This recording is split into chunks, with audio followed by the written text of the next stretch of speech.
Okay, where are you?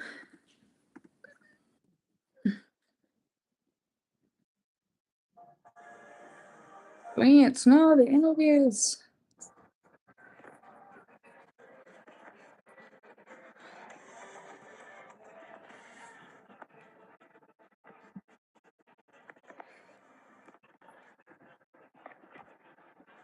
Oh no, they have the roaming shot of Lando. It's never good. Seb's been the victim of the roaming shot a couple times, I do feel.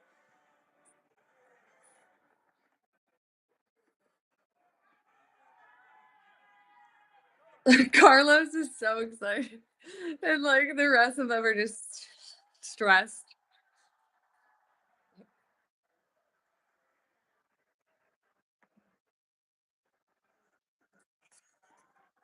All right, live now.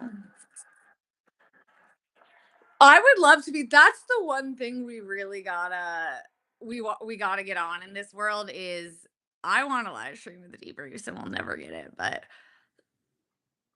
hello, how are you? I'm in a good mood. I will be in a better mood if and I just made money. Let's go. Yay! The Texans of Houston are deeply important to me. So Yeah, I forget you have like a bizarre attachment to Texas. It's sentimental, so I can't really talk shit, but that is not why. It's because I have a ton of money on them. oh. Fuck that. No. It's Texas Longhorns. Big W over A&M. That's definitely what the people are here to talk about. I know they have this.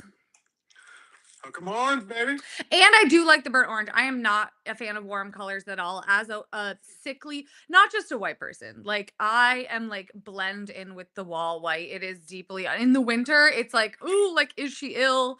The warm tones. It's just when the jersey matches my hair, I have to be a fan. That's so valid.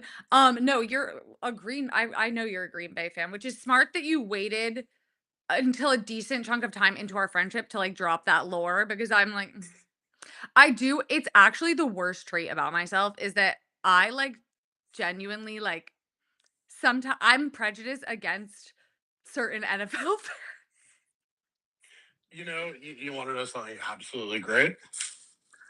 I was born 10-ish days before the Packers beat your Patriots in the only Super Bowl Brett Favre could win. The dark days. The dark days before you won 6 Super Bowls. And hey, thank God, in some ways, thank God Brett Favre threw that interception against the Giants because I don't think you and I could be friends if you had beaten us for your perfect season in Brett Favre's last game. I don't think we could be friends if that had happened. If I could change anything in sports, because I was talking about this like with my brother. He was like, if you could change anything in sports, because he was asking me, like, obviously the answer for us is always the perfect season. Like that genuinely is like I've experienced personal tragedy and that's the worst thing that's ever happened to me. You know what I mean? And I don't want to I'm not gonna trauma dump on live at the moment, but saying that is crazy. But like it was just No, I get it. The girls who get it. exactly. And he's like, is there, and my brother was like, is there anything, sorry, we will get to the race, I promise. My brother's like, is there anything in F1? We'll get to the race, I promise. My brother's like, is there anything in F1 that you would change in place of that? And I'm like, okay, well, first of all, no, because it's like the Patriots is just different. They'll always be my first love. And also like, yes, winning internet arguments is one thing, but like Patriots Super Bowls, like that is a part of my identity. Germany 2018. I think that would be the one for you. No, it would have to be Seb winning a championship with Ferrari. No, I know, but like Germany 2018 doesn't like he wins that race and then goes on to win the championship. But they weren't even, regardless of whether or not, first of all, the reason that he crashed is because they put him out in a shit position after a bad strategy on cold tires. So even if he didn't crash, he wasn't winning that fucking race. And even if he won that fucking race, he wasn't winning the championship because they randomly decided to nerf their car for like 8 races for no reason. That's just a thing Ferrari chooses to do sometimes. I don't know why.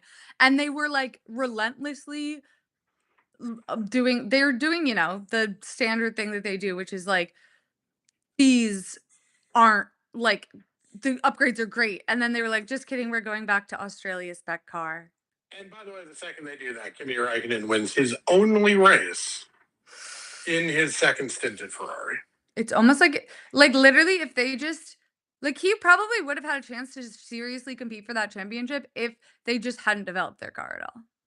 Yeah. So can we okay, so should we start with Lando lol, what a horrible start. Death taxes and Lando Norris fucking up the start. Am I right? Or should we start with Jesus Christ, McLaren? How did you fuck up? Oh no, I sit here ready to defend. I sit here ready to defend this strategy choice. You would have needed to be a second a lap faster than Max Verstappen, who had a tire advantage in the period of time I'm talking about to make the strategy work. If McLaren thought they had that advantage, I would posit to them that no, you don't, given that Lando could not get by Max in the sprint yesterday. Yeah, no, you're right. You're right. I guess I didn't know the mathematics of it. I personally feel my argument rests on one point and one point alone.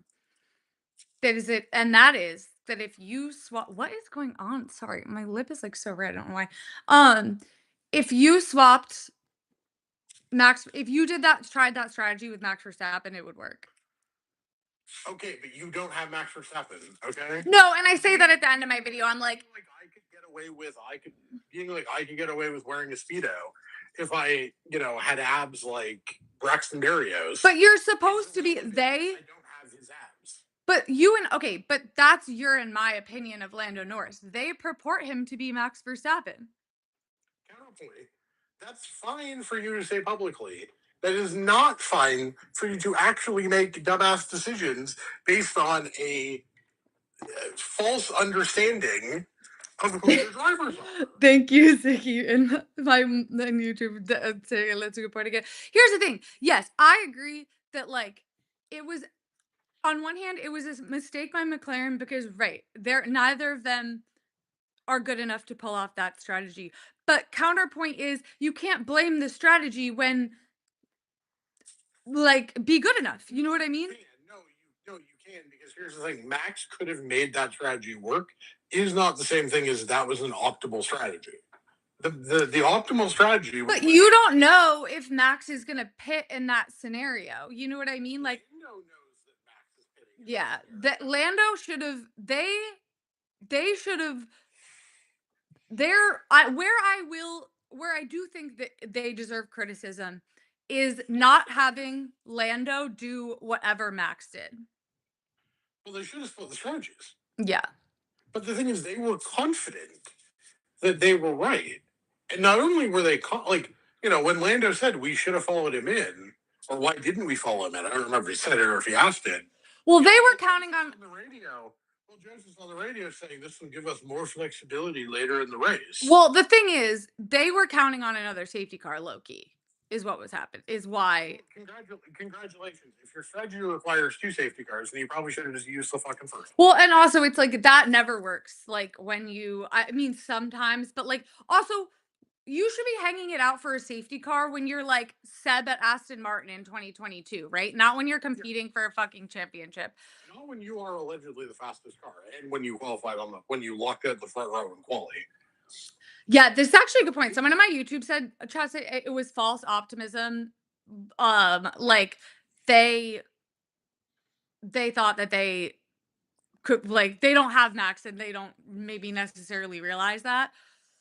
But I also think they for sure should have split the strategy. But I also think there's a line of thinking in that scenario where you're like, okay, Lando is you don't know because that pit lane was so crazy. You're also taking a huge risk in that pit lane. Like you could get fucked. Like there's 18 fucking million people in there right now.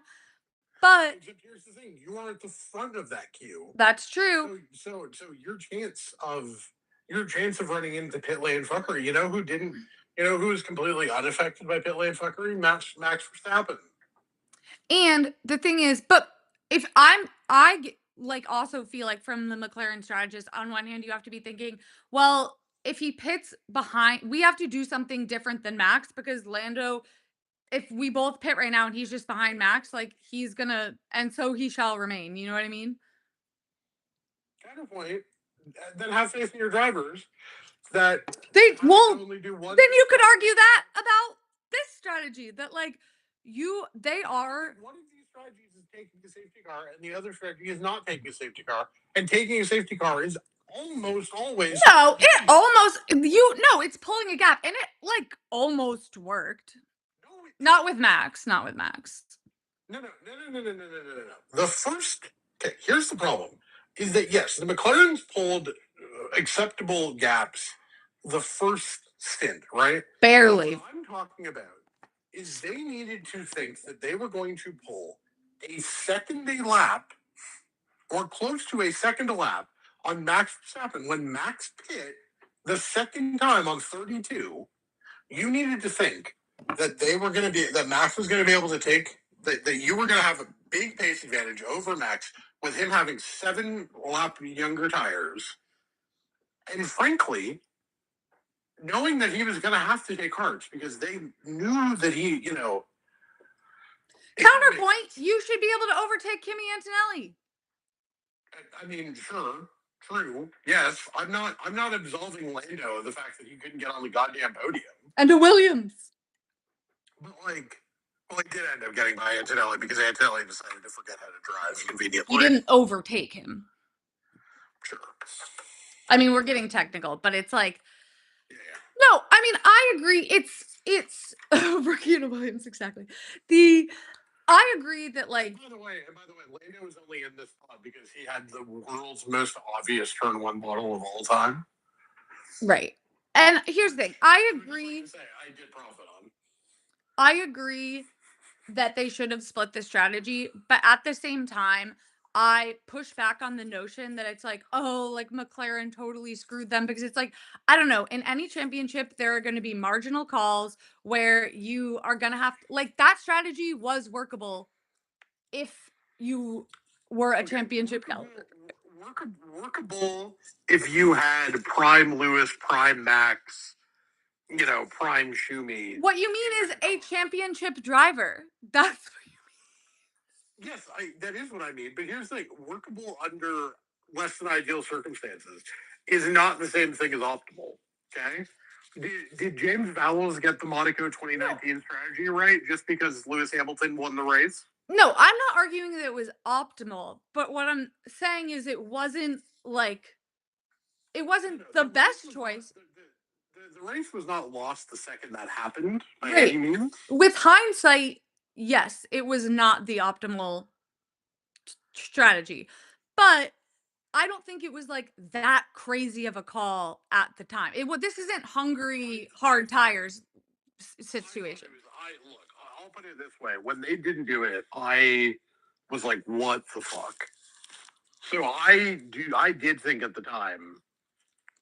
I thought at the time it was bad. I thought Well, yeah, at the time I was like, there's no way you're pulling a gap like that over Max Verstappen, girly pops. yeah, that's the thing is that you have to know that you should have put this title away. Here's the thing. But I get it's like what we're arguing about is that like McLaren needs to be formatting their strategies around the fact that these people are terrible. Like it not terrible. That's so mean. But we're talking about it in the context of a championship fight. You know what I mean? Like again, it ended up not being the correct call. However, I just feel like you're running in virtually clean air. You should be, at least have been like Max just ran away with it after that. But yeah, no. I mean, it was suboptimal. I don't think we're in Hungary hard tires territory here. I don't. I'll put it this way: You know who didn't have to deal with a suboptimal strategy because of the brilliance of, and I'm making this point specifically because of the brilliance of a woman, Max Verstappen. No, I actually think Hannah Schmitz is really bad, and they should fire her immediately. So that Ferrari can hire her. No, I would not wish that upon my girl. I'm thinking big picture. I'm thinking galaxy brain. I'm thinking Aston Martin once Charles goes. Wherever we need actually just hang on to her for a couple years. Just time out quickly on that one. And then no, that is like my low key my campaign right now. No, that is like my low key my campaign right now. It is I saw one person shitting on her and I like from like a Red Bull account with like 2 followers and I'm like, "Oh, like Red Bull, they really should let her go." I don't know. No, but like for real, I'm like, I just you No, know she's the Adrian Newey of strategy. She is. She's clearly the best one. I mean, I would have to go back through history. It's hard. The thing is, once you get into the refueling era, back into the refueling era, the strategy becomes much harder to like pull apart in the way that we're doing it because you don't really ever know how much fuel they actually have and like how much it adds and like that just adds a whole variable that we had like zero information about at the time. And even like when you go back and look at like tires and shit back in the day, like sometimes they'll say it, sometimes they won't. There's like 4 pixels, so like you can maybe tell if they get a close-up shot, but like maybe not. So it's a lot harder to pin down than it is now. So like there's less of a canon, right, than there is for because like Adrian Newey is like definitely one of him and Ross Brown are kind of the goats of the modern era. But like when you go back in time, there are definitely others as well. It's just different, you know what I mean?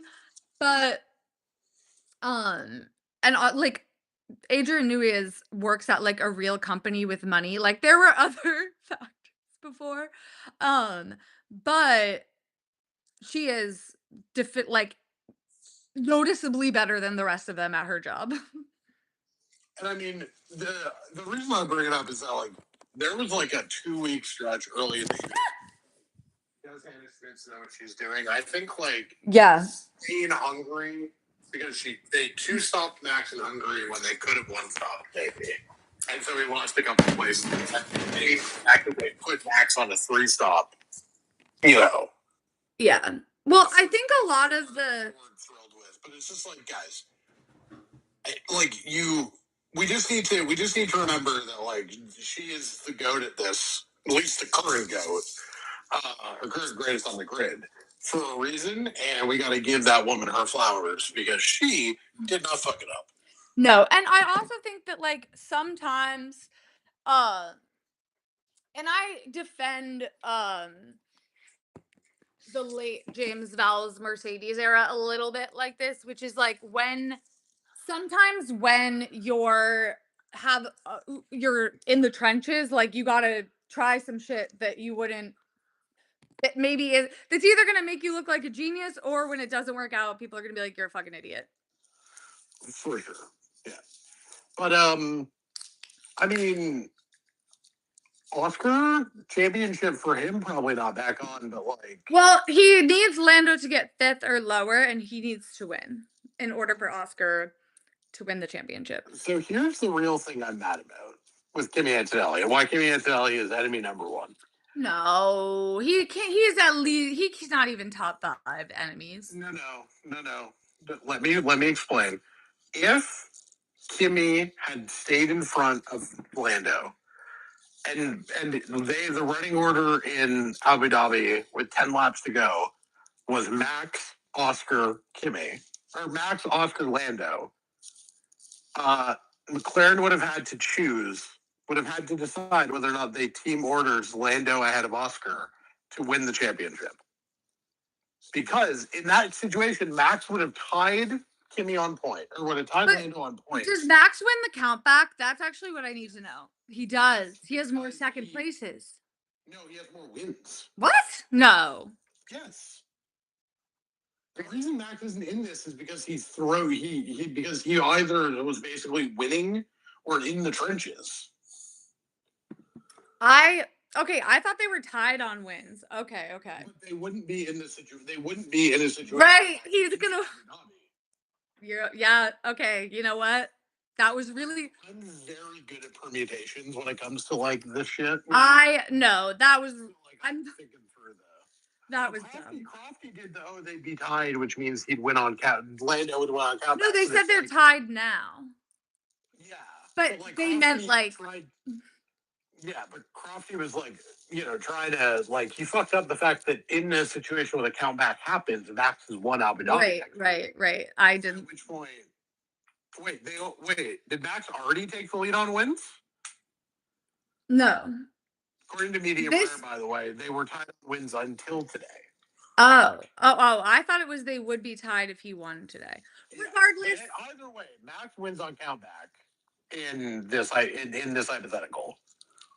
ooh, But now Antonelli decided to fuck it up, which means, I mean, I guess it would be what Max 1, George 2, Oscar 3, Lando 4, and they'd have to decide whether or not they wanted to team orders or not.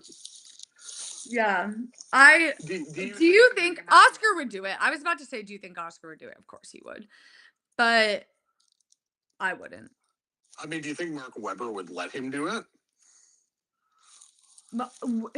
Where has Mark Webber been this whole time? That's true. I still can't believe Mark. Those Webber. 7 points for Monza are looking a little different than they were at the time, aren't they? Now, Oscar. So the two really funny hinge points that I really want 14 points because it's a swing. Sorry. Wait. They would be tied ish. No, Oscar would be back by 2 points. 2 points. No. It wasn't because it was for second and third. It wasn't for first and second. Rats. Okay, but so still 6 point swing. It'd be a 6 point swing. Okay, so he'd be 10 points back. Okay, so he'd be kind of where Max would have been pre-commit. Okay, that's not as crazy. I forgot that. So here's the thing. The two things that are sticking in my craw, and I want to be the reason. If Lando wins the title, I need Oscar to lose by 5 points or less, and I need Max to lose by 9 points or less because I need Max's head loss against George to be the reason he doesn't win the title. Oh, that was so iconic and funny. And I need Oscar being a bitch to be the reason, and Monza to be the reason he loses the championship. My most problematic opinion. Well, no, my most problematic opinion is my pro booing stance. When I made that video, you would have thought I like the way the essays people were writing. You would have thought that I came out like in favor of Nigel Farage. Like that was genuinely the level of they were like you're no. That's also when I found out that the F1 versus football fans is a class thing. I learned that via those paragraphs. But the British were not happy about my pro booing take. They were like, "You are." Did I not explain? Did I not explain that to you on a live? No, you did because I was like, no. But my second most problematic take is that like I think it's especially the fact that they used to do this to each other when there was like a not insignificant chance that both of them would die as a result is insane. Like, I mean, listen, you can't fault the commitment. You can't fault the commitment. But especially now that it's like they're like it's fine. You know what I mean? Like 99.9% of the time. They Speaking of football, I can't really like leave this live to Google it. Can somebody tell me the Arsenal Chelsea score, please? I'm using the chat. I'm using the chat for my purposes at this point. Hang on. Arsenal. Chelsea. It is 1-1. Ooh, nice. Thanks. But yeah, thank you. George just chilling with 2 wins on that list. Thank you. But yeah, when Lewis Hamilton brake checking Seb and then Seb like swerving into the side of him, and then like them just and then Lewis Hamilton being like, "We can settle this in the parking lot. Think of the children," is one of my. It's genuinely and the fact that they're like great friends. Like, well, is one of the funnier episodes in, and I genuinely, Do we think Lewis Hamilton has seen the "Meet Me in Temecula" tweet? he used to be very online, so maybe that was like right at the cusp of Yeah, it. that was specifically a black Twitter, an iconic black Twitter moment. Maybe. Oh yeah, there was so wait, sorry, someone in my YouTube chat has not watched Baku 2017. So in 2017, Lewis and Charles, Lewis and Seb were nominally in a title fight. But actually Seb was battling his own demons, aka Ferrari, his suspiciously Ferrari-shaped demons. Um, but in Baku, they were like battling back and forth. It was again a little chippy. And Lewis, he denies this, but Lewis braked. Why were you braking on the Baku straight, sir? If not, so Lewis brake checks Seb on the straight.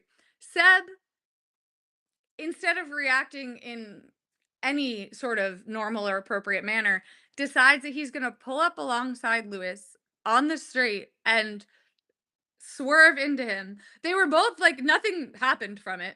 And then he was like, it was an accident. And then I mean, well, McLaren says their, or no, it wasn't. It was Mercedes says their telemetry says that nothing happened in the stewards. We don't actually, none of that actually got released. In my opinion, what happened in the stewards is that they both acted crazy. So they were both just like, all right, let's just like, we not, neither of us want penalties moving forward. So like, Yeah, there is like there are a few stewards meetings that I would like love to be a part of. yeah. I think basically every Mercedes incident that went to the stewards because like you know Mine is that yeah, but so I mean, yes, Lewis and Mercedes claim that the telemetry exonerates him. Personally, I feel that if you watch the with onboard, your eyes. right, I would, my eyes do differ. Now, I don't have access to the telemetry, and I would never accuse Sir Lewis Hamilton of being untruthful in any way because I've Well, done. except for when he says that Nico Rosberg and him were never friends. Well, I don't know. I think I don't think he is lying, but I also don't think he was lying like all those times before when he said they were. I think it's just, time. Also, Watch the 2008 Australia podium and well, it's not even that. It's like all the interviews I did where he was like, we were friends. Like that's I know, but like even beyond the interviews, it's like the just watch that podium. Watch listen. the hug they share in the cool down room. And tell me those two people do not care about each other deeply. It's his life. He can remember it how he wants. I also We are not obligated to believe his bullshit. also I just friends me like I don't know. That's a very nebulous word to me. Like I don't know. I don't think you have to be like staying up at night braiding each other's hair, like sharing your deepest, darkest secrets to be friends. Yeah, I think on the Antonelli thing, I think it's look. I just don't think it's implausible to me that his tires just basically went. You know, like they were at lap 24 of a stint. Hajar had a puncture basically at the same time. Like it's just not. It's not implausible to me that Antonelli could have just lost control of the car. I also don't know why. I don't know why Antonelli would be helping Lando Norris. You know, like if anything, Yeah, he'd be helping Max because he loves. that's his mother. Yeah, poor Hajar. I mean, I was annoyed with Hajar because he was holding up George, but Yeah, he's doing great. It's just such a shame that he will be sacrificed to the dragon. Do we think the dragon will be quite so dragony in year one of the reg cycle? I just don't know what the fuck is going on with that. Like, is it?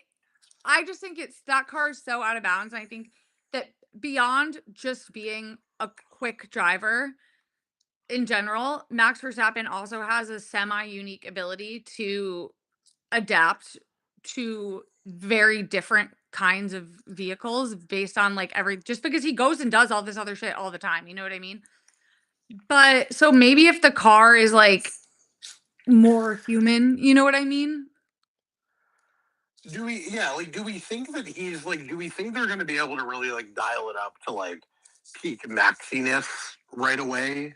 But I don't think this is a result of them dialing it up to peak maxiness. Like I think that this has the train departed the tracks a long time ago. Like they're just holding it together with duct tape and like Max Verstappen's like innate insane like weird ability to not crash when he like really should.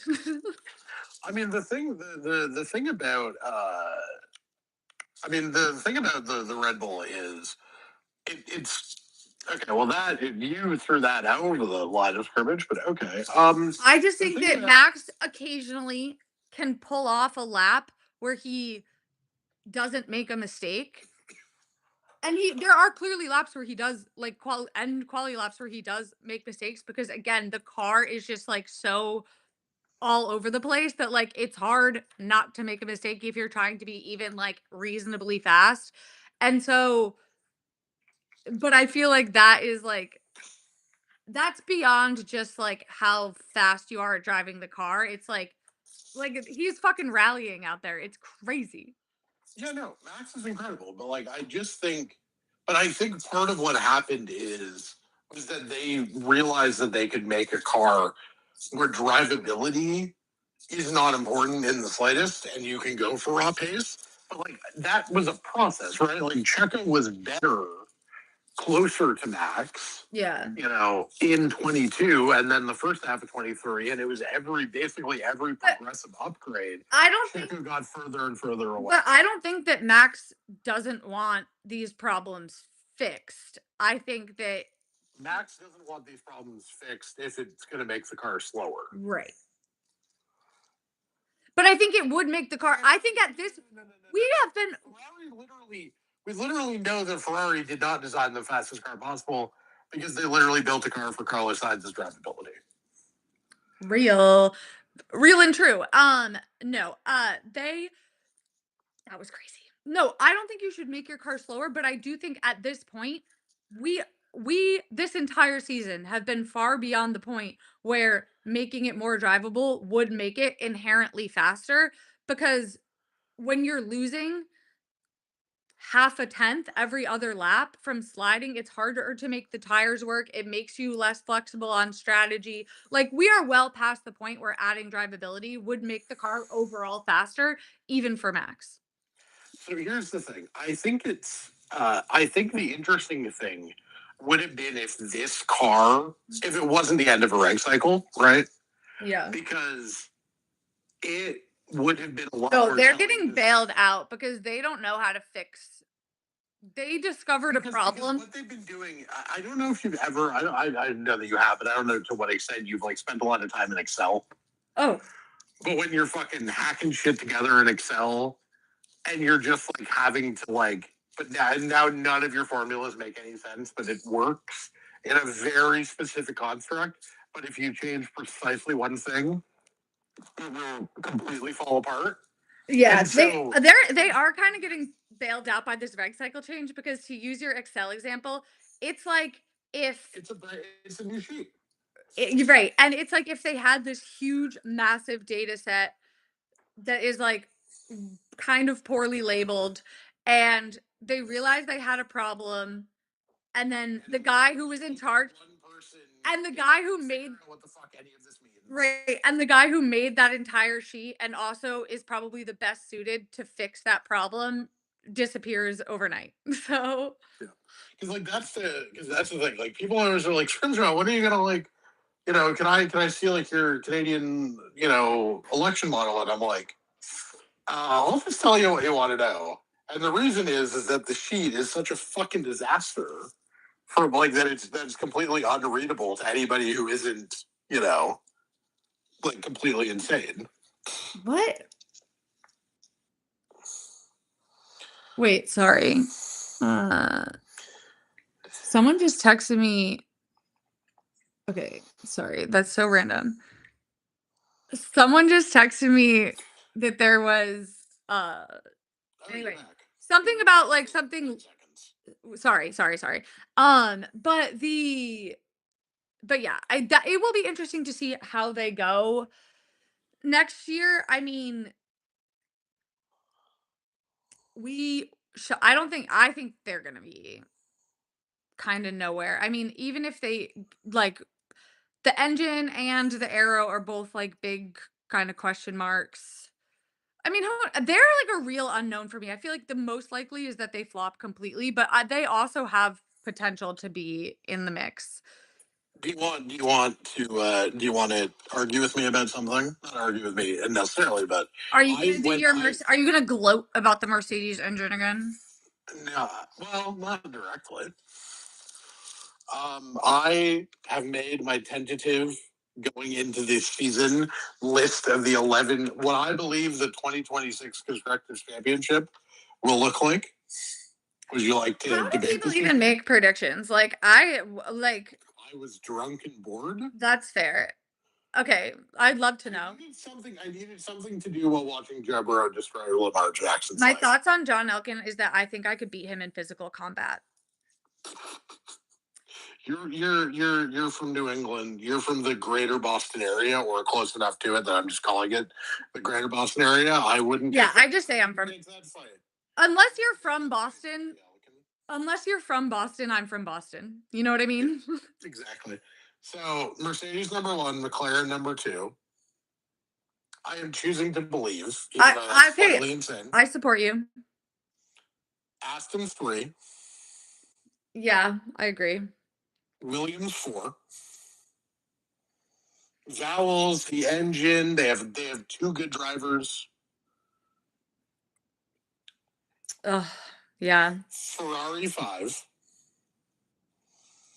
Where Red they, Bull yeah. six, Alpine seven, Haas eight, Audi nine, Racing Bulls 10, Cadillac 11. That's my very early, way too early guess. I mean, I don't think it's a bad guess. I think that's probably actually like the most likely outcome. I think, but so all of this to say, I think Red Bull are fucked. You put Merc first. I agree that it's probably going to be Merc or McLaren.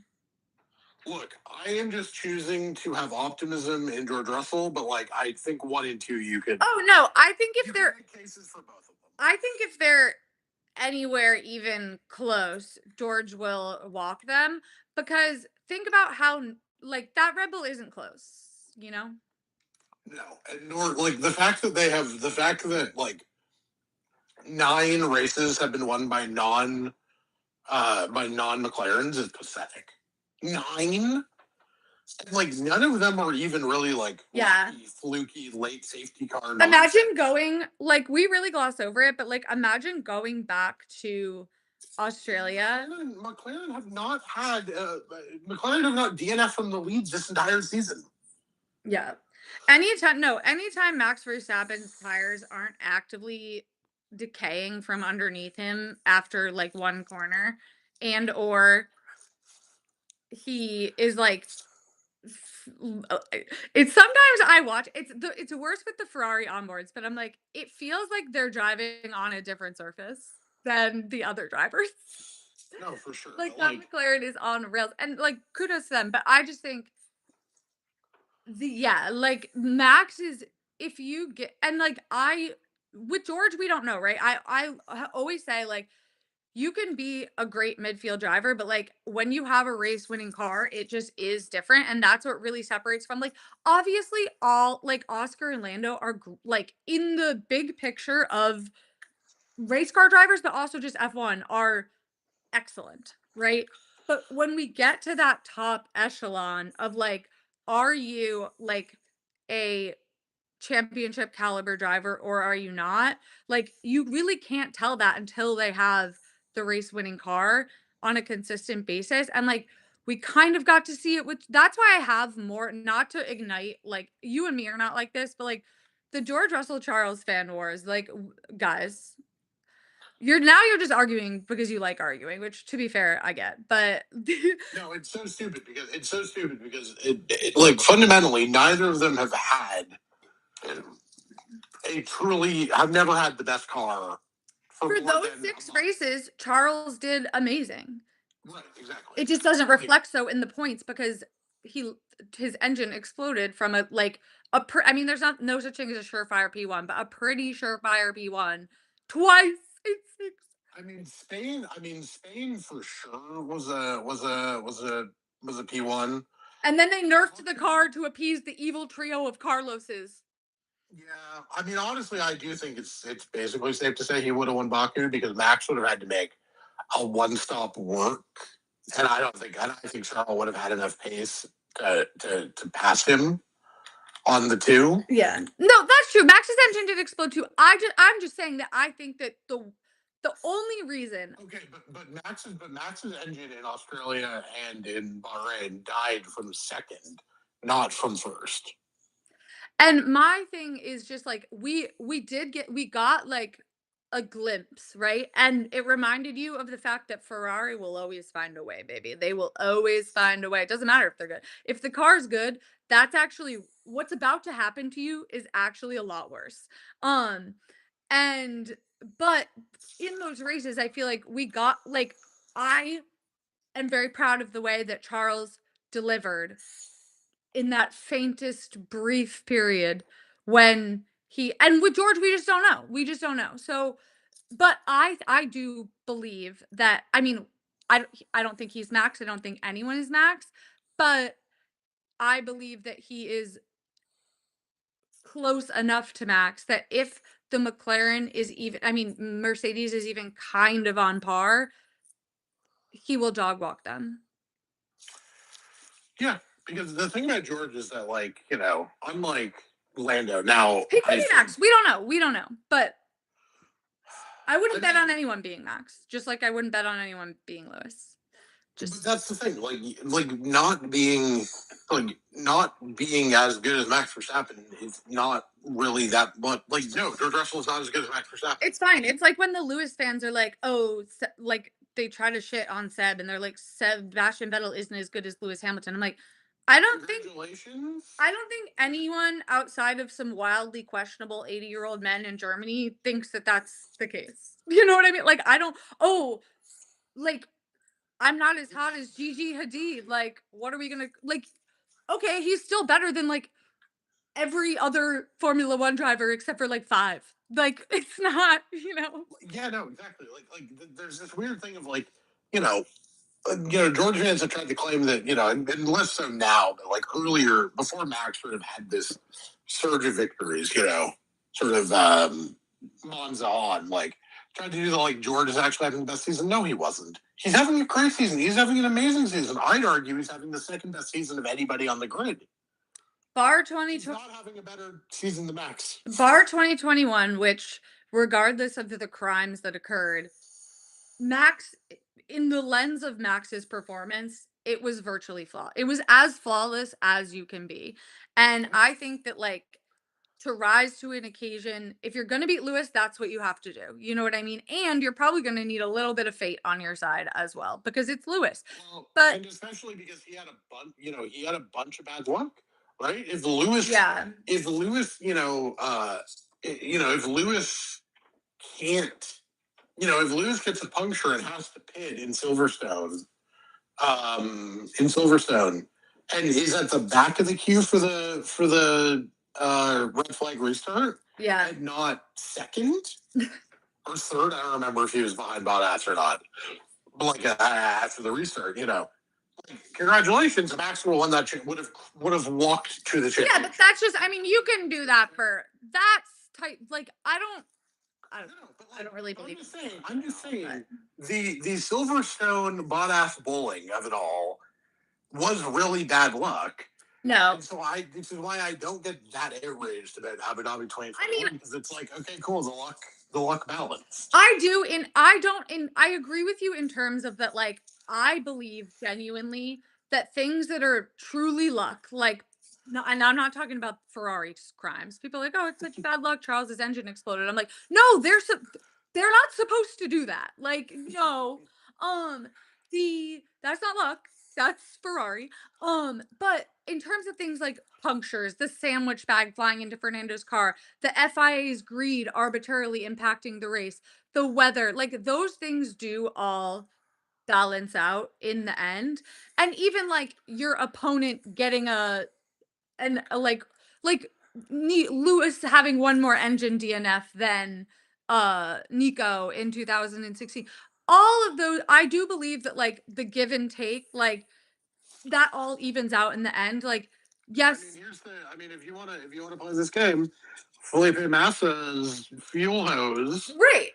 Even if you say Lewis should, luck adjusted, Lewis should be the 2021 champion or 2016. Well, literally a fucking fuel hose is why he won 2008. Yeah. If Fernando Alonso wasn't a psychopath, he would have won 2000. Right. No, right. The racing gods are part of the sport, and I do believe that by and large, it all the luck, the true luck parts of it all come out in the wash. Now, when we talk about what actually went down and the decisions that were made, even stepping out of it, obviously I'm not unbiased in this situation. I am a pro Lewis warrior. But even step like from the perspective of like sporting operations, even if I accept the fact that, like, okay, you don't want this race to end under safety car. We've marketed it this whole time. We want it to come down to the last lap. We're not letting this. Then fucking red flag. Right. I disagree with that because I think from a sporting perspective, if you're going to have rules, you should follow them. But that's just not the case in F1. And I accept that, right? Red flag the race and make it fair. You don't like it was such a panic decision that just handed it to Max because they were like, well, like we want to get the shot of him like crossing the line, like not under safety car conditions, or of someone crossing the line.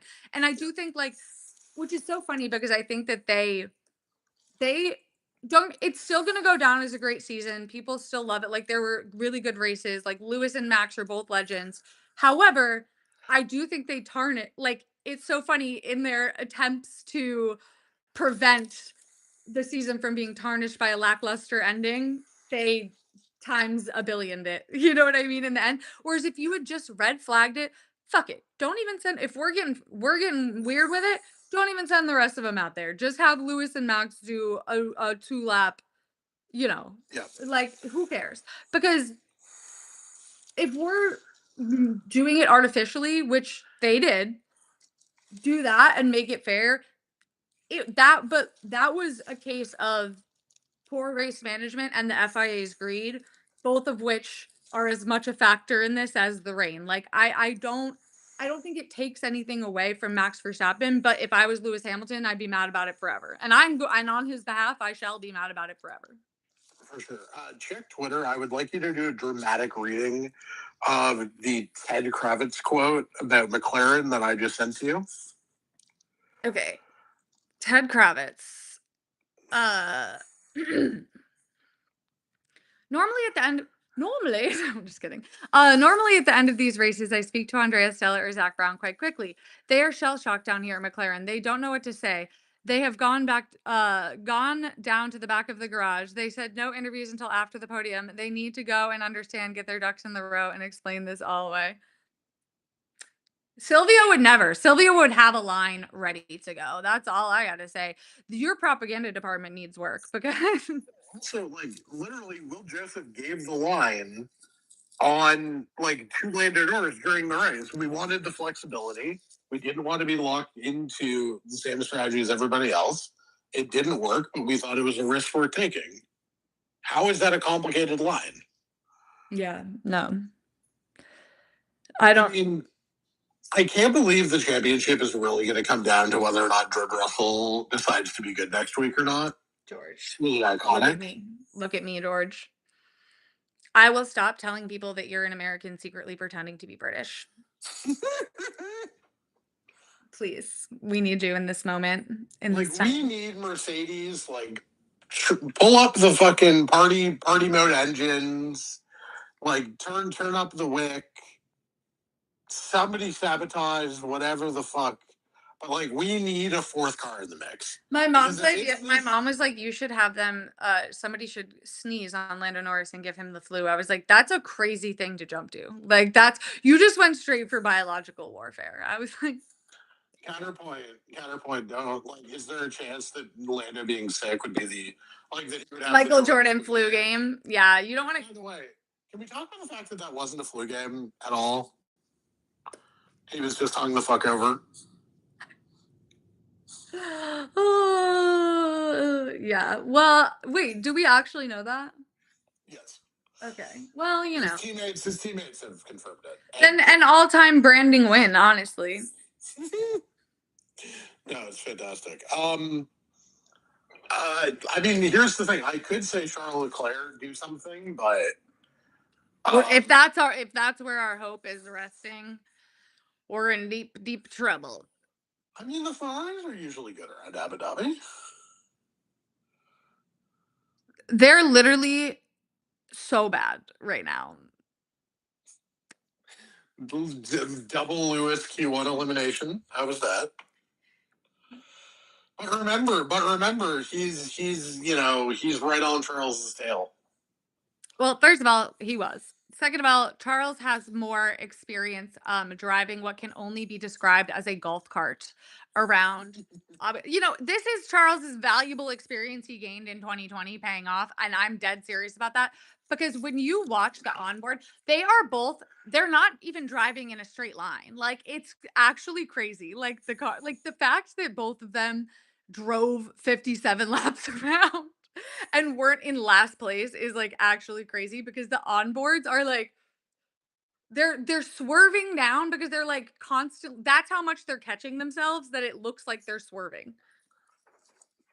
You know what car the SF? What year are we? Is the SF 25, 75, 95? 75 was no, it was SF 1000 in 2020. No, but there was an SF 75 as well. I think that was 20.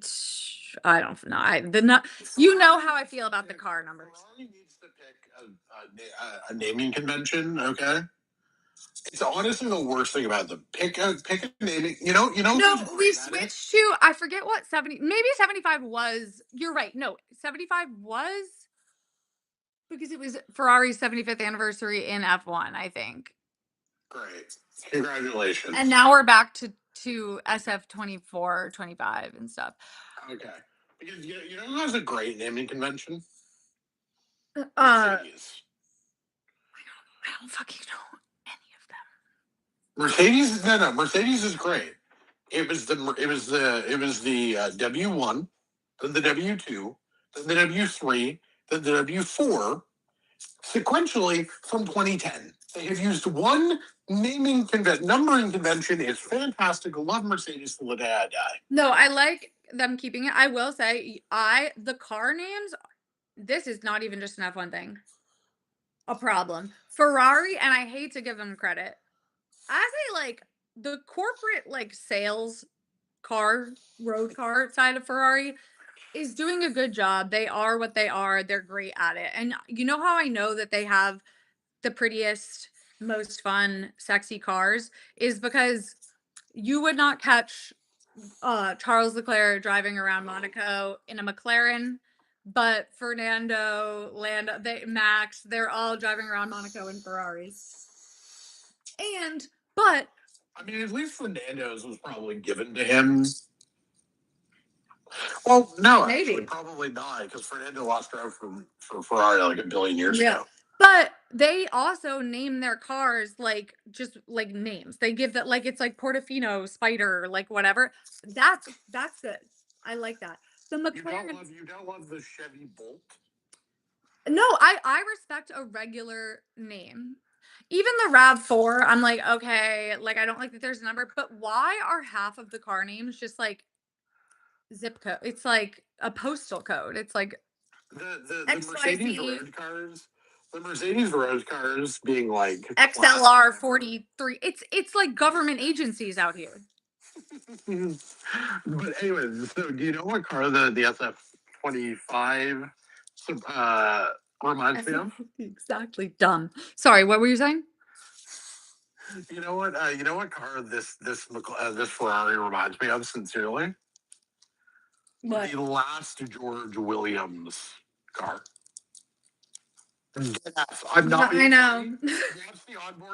Watch the onboards. It's the same thing. It can dial in under extremely specific circumstances with an elite driver who's Well, and kind of as comfortable as you can be in the car. right, and Charles, every once in a while, Charles can push a crazy setup that like somehow works.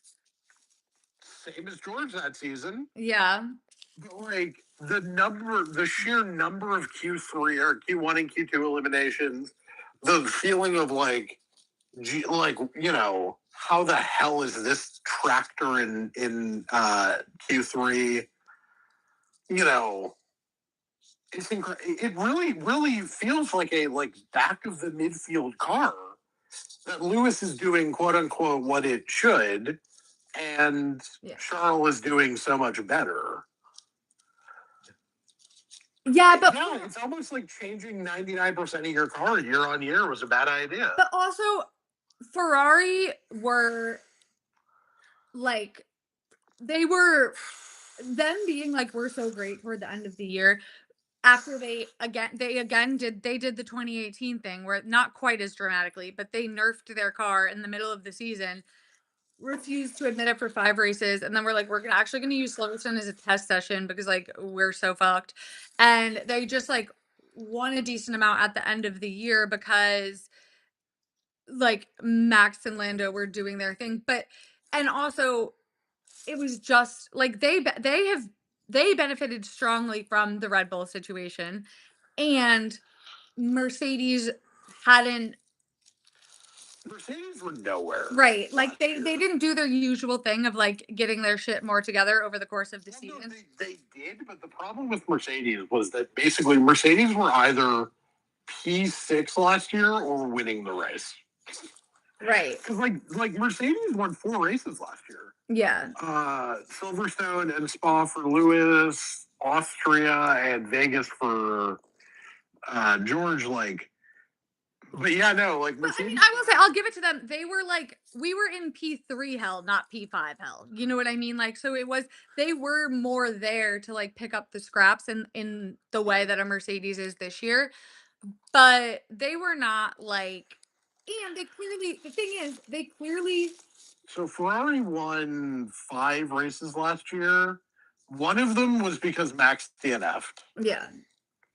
Now, again, in So they fairness, also just Georgia clearly like don't went know off. how they don't understand their car or the concept at all if they're still if they can't develop it. You know what I mean? Yeah, no, and so here's the real thing, and I say this with all love in the world. So they shouldn't have won Carlos. Carlos shouldn't have won Australia. Max doesn't have an engine blow up. Monza was a McLaren disaster class of a strategy, which I know we can't say because it's mean to Charles or whatever. No. I And I then think Coda, that God loves and then Ferrari. That's what Coda, I think. and then Coda was Max and Lando being dumbasses into turn one, Right. and then just parting the fucking Red Sea for Charles. Yeah. I will say no, but again, the McLaren strategy at Monza is like similar to this in that like you should be able to catch and pass that Ferrari. Like Yes, true. I agree with you, but the problem is that fundamentally your drivers aren't that good. yeah, but that's like Denial um is a river in Egypt. Your drivers suck.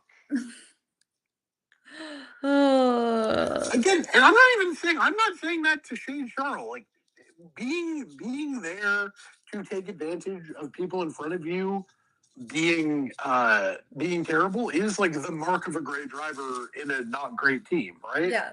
I just think to call this like George won in Brazil 22 because it was like the one weekend where the Red Bull was off the pace at the back end of the season, yeah. and he made sure to take it. I guess I feel like this calling this scenario like a McLaren team slash pit wall bottle job re a championship perspective is it's like on one hand you should give your driver the optimal strategy, on the other hand they give them the optimal strategy most of the time, and when they don't it's not a Felipe Massa fuel hose level disaster. It's like, okay, like you're gonna have to overtake 3 cars. Okay, one person in your chat is claiming Lando. Wait. You're lying to me. You're lying to me. Hang on. I'm not well. Also, but who knows? Twitter. There's no way. You're lying. That's just a cruel joke. Let me Google Lando Norris floor F1 car to make. Oh, I have passionate feelings about car names. I also don't like the bug doors. That's an unpopular take around these parts. No, this is okay. This is not true. There is nothing on Twitter. Well, there is, but it's all last week. Oh, you're right. FIA document spot. You're right. You're right. How could I forget about her? I have the doc spot on notifications. He hasn't said. He hasn't tweeted. Okay. Ugh. Cruel. But yeah, I just feel like it's like people are acting like this is the same as Ferrari forgetting to take the fuel hose out of Felipe Massa's car. right. I'm just gonna keep talking about that because it's the funniest thing that's ever happened in F1. The funniest thing that's ever happened in F1 is Kimi Räikkönen 3 at that point races away from the championship. It is on intermediate tires in a monsoon. I need to really stress that imagine like you see Anderson Cooper being blown sideways in a hurricane. That's how hard it was raining. 18 laps of safety car running. Right. Okay. And by the way, there is also a rule in place. Ban this guy. Ban this guy. I'm done with this guy. Ban him. Okay. Block.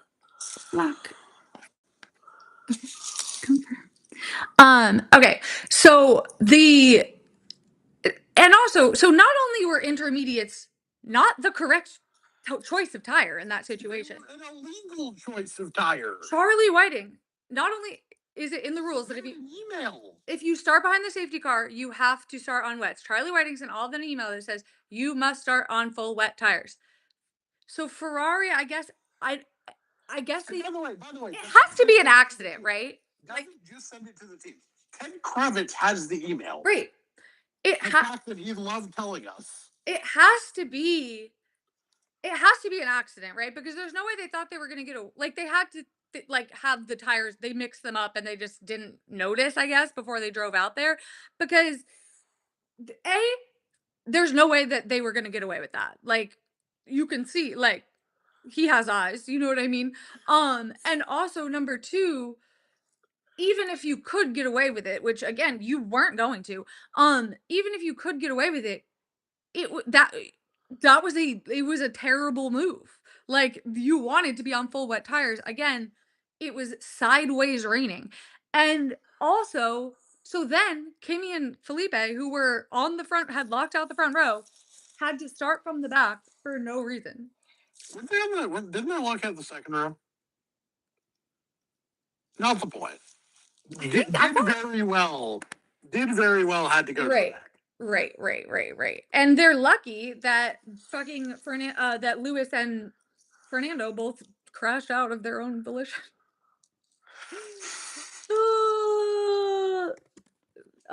No, Ted is just so mad.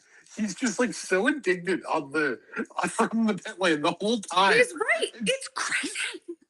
Why would you? Brundle just keeps throwing to him. Really for no reason other than for Ted to just be more addicted? To be fair, they had fucking 45 minutes of safety car running to fucking get through. So even when the safety car is back out, he just still keeps coming in to be like, what the fuck was Ferrari doing? No. It's my favorite Ted performance of all time. And it's why, no matter what, Ted Kravitz could go to Fifth Avenue and shoot somebody, and I'd still love that man. For me, it's Hungary 2007. Nobody has ever been more mad at Fernando Alonso in that moment during the qualifying. The qualifying isn't even on F1 TV. I watched it on a janky Daily Motion, which actually ended up being great because it had, how the F1 TV, they don't show the visual, of the sky people. You just get the audio. Yeah. This janky Daily Motion video had Ted just and for the keep in mind, quality is continuing to happen. We have fully cut to Ted having like a mental breakdown in the paddock, being like, how dare he? Like Ross Brawn will have to. He is trying to break into the McLaren garage so that he can confront Ross Brawn about this. And they're like, no, like there's a session going on like right now. Like you actually aren't allowed to do this. And Ted Kravitz is like, how dare you?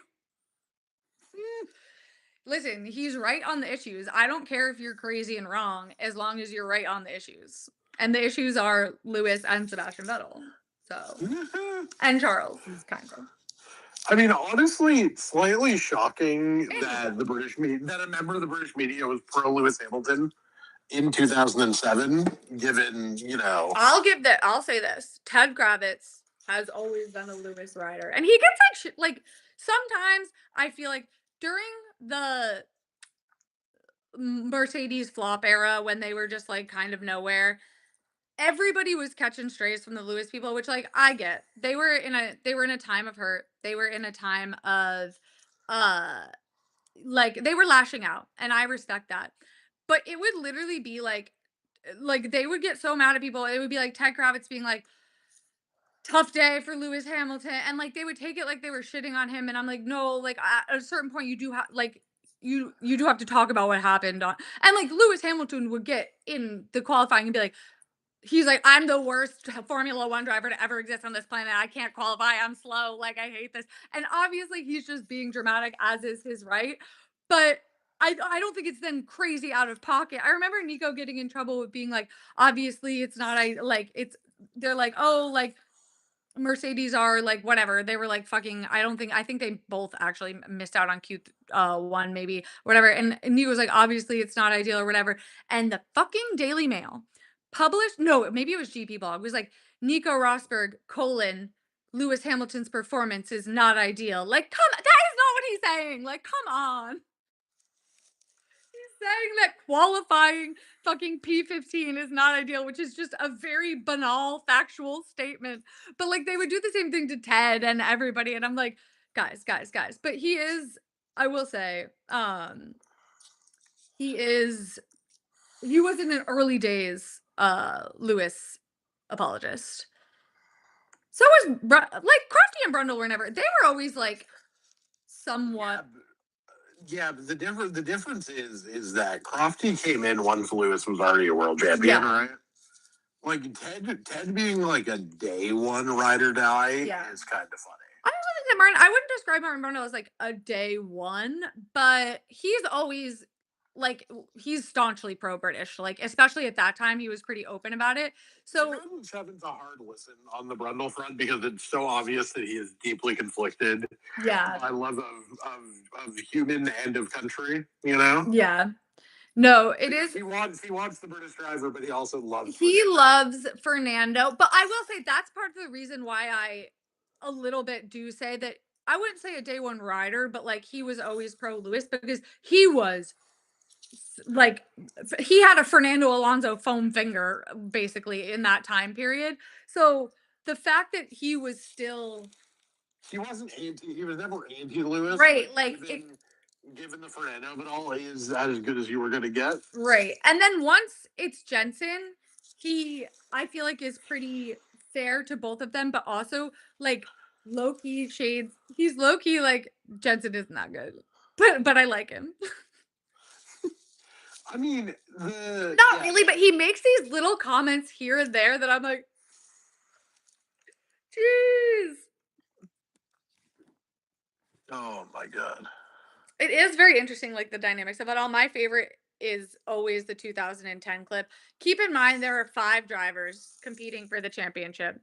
He goes, well, like I'm British. I always got to root for the British drivers. I think we have a really promising crop. So like, of course, there's will always be a part of me that's pulling for Lewis and Jensen and obviously Fernando, like he's a great champion. Like I always like I love Fernando, I always root for Fernando.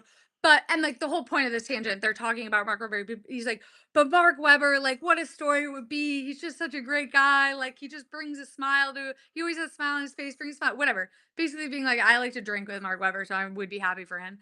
And I'm like, the way you just were like, "I'm rooted," I actually want everybody but Sebastian Vettel to win.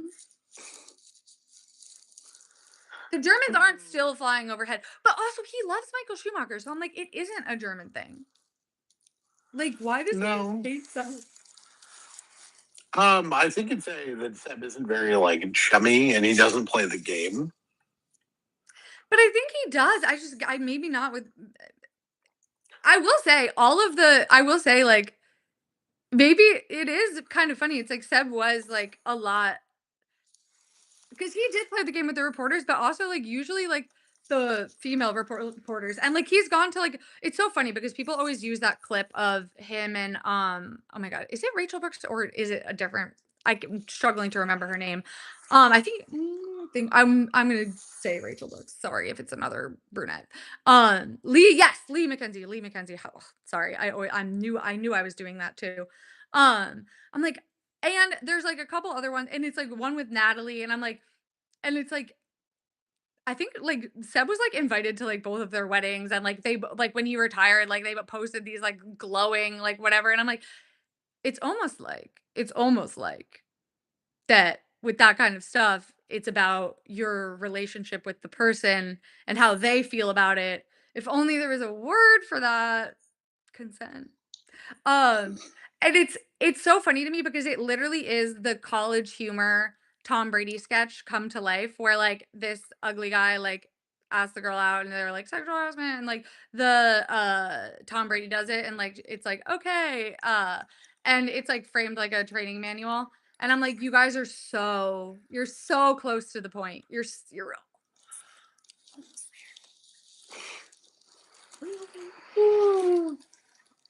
But I think Seb and Ted definitely get along. But you're right, he never did really gel with the with Brundle and them. But I'm like, Seb was definitely like going out. He's in all of their stories and stuff that they tell when they're like going out and hanging. Like he was hanging out with like Jensen and like Mark and that like whole little cabal of them. I mean, the thing about Seb is that he seems like the kind of person who, if he likes you, he really likes you. And if he doesn't, he's like a bit cold, you know? Yeah, maybe he just didn't like suck up. I don't know. But also again, Brundle loves Toomey. So I'm like, Yeah. how did this happen? What is I mean, the real possible answer is with all things European, does Seb root for a team that Brundle hates in soccer?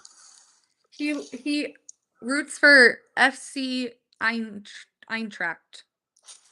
Oh, That's my God. best guess. But no, it's just that you know what I do? The soccer fandom thing is a real thing. Like that is a real thing for why people gel. It's a big thing in Europe. Like I mean, I kind of get it, but the I know I like people always wonder with like cross whenever like something cross partisan happens in Britain, everyone's like, oh, I don't know, why are those two people friends? And it's 95% of the time it's they both support the same. yeah, they forcibly sitting in the same box for like 30 years. They So basically, like every time they've run into each other in the Houses of Parliament, they're like, "Hey, what do you think of what do you think of the Gunners last night?" And then in talking about soccer, they're like, "Hey, we should like maybe fix this like weird, archaic, bit of criminal justice policy or whatever the fuck." Lando needs so P1, P2, or P3 wins it for Lando. P4 if Max is P2, and P5 I think he loses to Oscar if Oscar wins. yes. I sent you the tweet with all the permutations, by the way, so it's just in your Let me see. DMs if you're just Okay. you need to consult it at any point this week. Yes. In order, yeah. So what we need, what we need is because we Max don't want to. We either need some non-point scoring proposition, a crash, a DNF, a DSQ, Yeah. whatever. Even Or if Oscar, but like even if Lando doesn't score points, Oscar has to get P1 or P2. yeah. If Max, if Lando doesn't score points, Max just has to get P3. Now, in Max has to if Max is P2, Lando has to be P6 or lower, and if he's P1, Lando has to be P4 or lower. For Oscar, he he has to win or get second, but if he wins, Oscar needs an insane amount of luck. he needs Lando to be P6 or lower. And he needs Verstappen to wait. Is he within 7 points of Verstappen? Hang on, let me consult the sticky note. He is 16 points back and Max is 12 points back. So 12, 13, 14, 15, 16. He needs to win. Yep. Yes, now that I think about that. We talked about this earlier, Lula, sorry. We think I'm taking a bathroom break real quick while you do this. we think Oscar is it would is too team build to do this. We don't like the fact that he is too team build to do this, but yes, we came to the conclusion that we don't think Oscar would have the spine. That situation would be Max P1, somebody else P2, George, Charles, Pierre Gasly, who knows? And then Merck, and then Oscar P3, Lando P4. That situation would be the situation where Lando would lose on countback and would require would require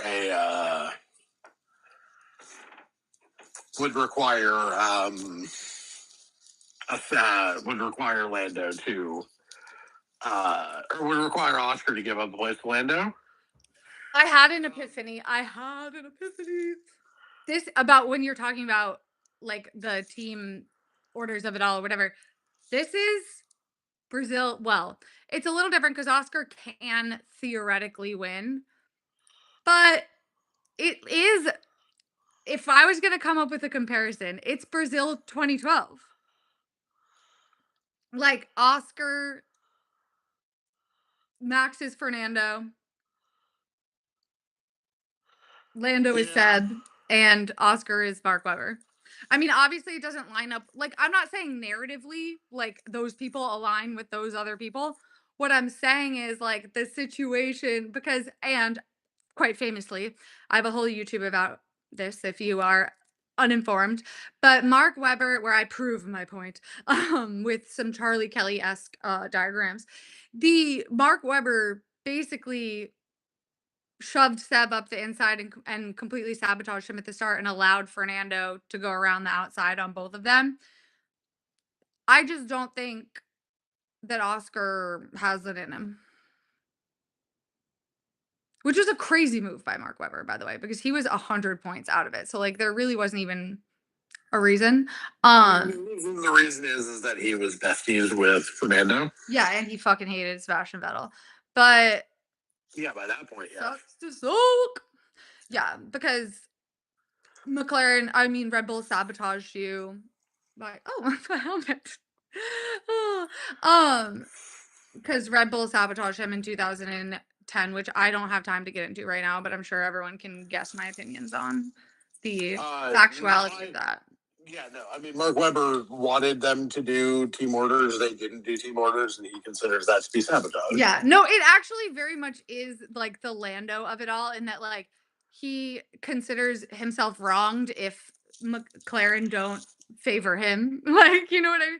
Like he wanted them to swap places in, well, and he obviously has perpetrated the lie about the wing that didn't even matter. So at what point during the off season should I unveil my parody song, "This Charming Wing"? About this Silverstone 2010 wing. The wing. I would like, you know how people buy, I've never really gotten that like people buy like the replicas of like, or not the replicas, but like parts of F1 cars. Cause I'm like, no offense, but like I guess people are rich and have like houses and garages and stuff, so maybe that's just it. Because like me and my one bedroom apartment, I'm like, I'm not hanging a fucking wing up on. I would literally hang that wing up on my wall. I would be like, I want the silvers. I want the vaunted. And by the way, he calls it an upgrade. It's not an upgrade. They were moving, so they this was the introduction of the onboard cameras. And this year they had been required to move it from the tip of the nose to like the top of the camera. And so they had done that, but they thought that they might have found a more advantageous way to place it. But the wind tunnel data and the computer data, this is all from Adrian Newey's book, by the way, disagreed on like what would be best. And so they just did it the other, like they just brought a spare wing to like literally test that. And Mark Webber didn't even want it. Even if but it wasn't even an upgrade. To call it an upgrade is a lie. Because an upgrade is something that's been definitively shown by both the computer and the wind tunnel to be an improvement. Also, the placement of the camera, like get serious. This is your big gripe. One race that you ended up winning in 2010. How about you don't? Did they force you to qualify P5 and finish P5 in Abu Dhabi too? Mark Webber. Did they force you to bin it in Korea and also take out Nico Rosberg? Did Red Bull force Vitaly Petrov to be in front of Fernando and you not be able to take advantage of it? Vitaly Petrov, we owe you a debt. is there any like any random F1 driver who is known for like one specific bit of lore, like Vitaly Petrov is known for being the reason Fernando couldn't win the 2010 championship? You're a compatriot. Latifi. Oh, for crashing with Mick. That no, Abu Dhabi. Yeah, that. I mean, honestly, I think Latifi is more known for the purple sector P20. That's true. He is, but the thing is, it's like he existed in the age of the internet, so there are like other things that have stuck around. Like Vitaly Petrov. I mean, don't get me wrong, people were still tweeting and foruming about stuff all the time, but it was less of a like most people that are talking about F1 now weren't actively watching in 2010. And even though like I was, like I wouldn't have before I went back and rewatched everything, like I wouldn't have remembered Vitaly Petrov. You know what I mean? Yeah. But like, it's just like, I have never heard Vitaly Petrov mentioned in any conversation ever, except for Fernando being unable to pass him in 2010. Yeah. But that's also because you to be fair, maybe there are is he Russian? I don't know. Maybe there's some Vitaly Petrov stands out there. I feel like you also might just talk to me and Dev a lot, you know? Like we also I love Dev. Can we talk about the fact that the first time her and I spoke was on the Vegas live when she popped in for a that's few so minutes? funny. No, she's literally the best. But yeah, I'm like honestly like you do spend a disproportionate amount of your time talking to me who does bring up Abu Dhabi 2010 like at least twice a day. So the I also just bring that up a lot. Who could be the Vitaly Petrov? Well, Fernando Alonso working for the forces of evil, a likely I place. mean, hilariously, Carlos Sainz today did survey Vitaly Petrov as parole. That's true. That's true. Oh no, it would have been like if they didn't get Fernando on the first pit stop and then he like just in a twist of fate oh became you either die a hero or live long enough to see yourself become Vitaly Petrov. I mean, Listen, he here's the was there. thing. How much do we think Zach Brown paid Fernando for him to head up that DRS train so slowly today? Fernando, remember your roots of evil. You're supposed to be a Max fan. What are we doing here, Fernando? You hate McLaren. Apparently not. Maybe Fernando wants to do the Indy in maybe he wants to do the Indy in 2027, He's gonna drive for McLaren. and so he needs to suck up to. Does Aston not have an Indy team they can hook up with? Ford surely does. Do they? I don't know anything about IndyCar. Here's what. Can I explain? I refuse to learn. I actively purge information about IndyCar from my brain as a So method. here's my problem with IndyCar. The people are their mean. driver. So the IndyCar hardos are annoying. Yeah. The racing is pretty good. I've watched like a couple. I've watched the last two Toronto GPs. Okay. But like it's good racing. I like Pato. I love Pato. Pato's great. See, he to me has just been billed as like IndyCar Lando Norris, so I just moved along. I also thought he was British because of that. That got me into a lot of trouble. Deeply apologize once again. That was great. Oh, I love that day. Oh, that was so bad. That was so bad. I just viewed him as Lando Norris in my brain. No, he seems fine. I mean, him and Colton Herta are both seem acceptable. Did you see what Colton Herta is doing next year? Isn't he being Cadillac's like test driver or something? He's driving an F2 to get the super license points. Interesting. I mean, interesting, but also, why the fuck is a 29-year-old or whatever the fuck? How old is Colton Herta? Mm-hmm. Hey, 29 is youthful. Why is a... He's only 20... Okay, he's 25. Oh! But he'll be 26 for next season. Why a spring chicken. 26-year-old doing F2 instead of just staying in IndyCar where he's allegedly good? They won't like... Big wheel knowledge will not like the answer to this question. So does like Cadillac just really want him? You gotta think that he's been right. He has to have like an understanding. No, I don't think. Is he American? Understanding. I think I'm doing that for a contract. Right. Is he American? Yes. Maybe that's it then. Wait, yeah, they want an American driver, and Logan isn't good enough. I just like don't understand why why are you competing? The best seat they could buy him was a high tech. Jesus Christ. Yeah. And also, but my thing with the whole like the whole like American driver thing, because this has been such a push for a while from like several different corners. And I'm like, why do like the forces that be think marketing wise that like having an American driver is going to matter? Because in my opinion, like, I think that anyone who would be moved by that is just going to watch one of the 9 million American racing series that there are. You know what I mean? The people that are going to tune in at all hours of the night to like F1, which is inherently a British, like at least a European series. Like it just is. That's where it started. It was started to launder Nazi money after World War II. Like that's just a fact.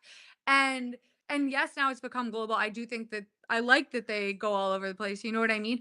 But I'm just saying, like in the eyes of the average American consumer, it's European. So like F1 is a sport for coastal elites, and we need to and Liberty Media needs to understand that trying to compete with NASCAR is not a solution.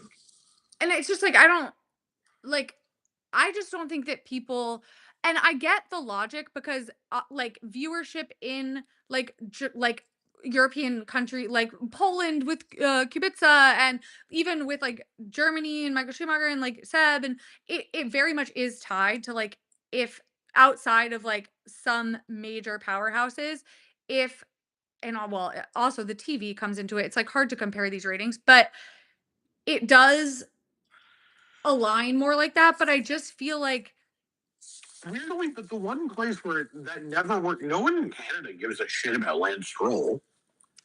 Because you know what the thing about Kubica was pre-injury, and Seb and Schumi and all of them, you know what they all had? They were Yeah. good. Well, because guess what? The nationalists in, North America aren't watching European bullshit. Well, Like, that's why. they're only watching European bullshit if somebody's good. Colton Herta, like, trying to get an IndyCar driver who's, like, pretty good.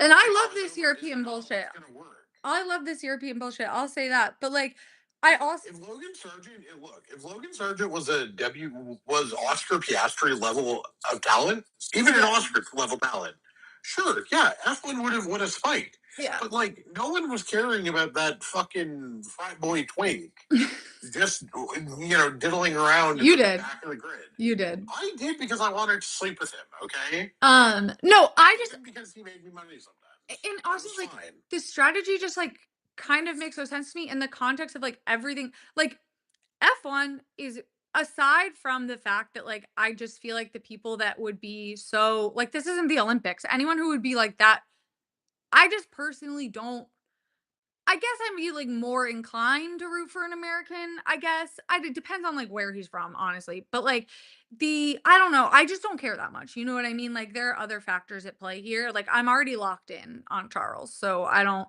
but and and like before it was set, like it's just never been a thing for me really. But again, like this isn't the Olympics. But when they're like, "Okay, we're gonna appeal to, like, rah, rah America," but at the same time, like, F1, that audience isn't inherently like, there's a fundamental miscalculation that in North America, and I say this as someone who was going to dirt track racing at fucking 10 years old, okay, is white trash shit. You know what I mean? Like, I say that as a proud enjoyer, like, throughout my childhood, like, my grandparents would take, like, camper vans to fucking IndyCar races and stuff, but it's just not like, in Europe, it's considered a very, like, bougie that was the biggest culture shock for me getting into F1 is I was like, "Oh, like, they think like, they're like it's, like, fancy." You know what I mean? It's for rich people because it costs 500 bajillion dollars to do.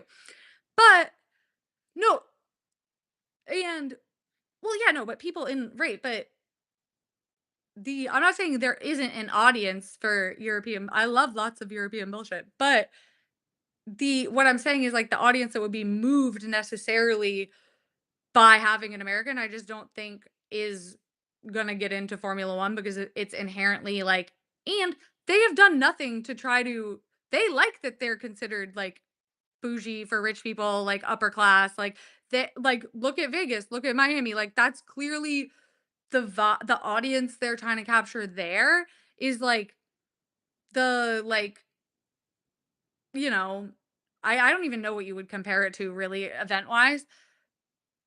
But again, I'm like, is that group of people going to be substantially moved? I guess I just don't get why it's such a focus to have an American driver. Like, I just can't imagine that this is going to matter in any way that like translates into money for the forces at B in Formula One. It's because John Malone, who owns Liberty and is all of doing all of this shit, it's because he would like to be able to say, "Oh, there's an American driver." When he keeps being asked, "So why do you keep investing all this money in European people driving in fancy shit ovals?" The answer is because it's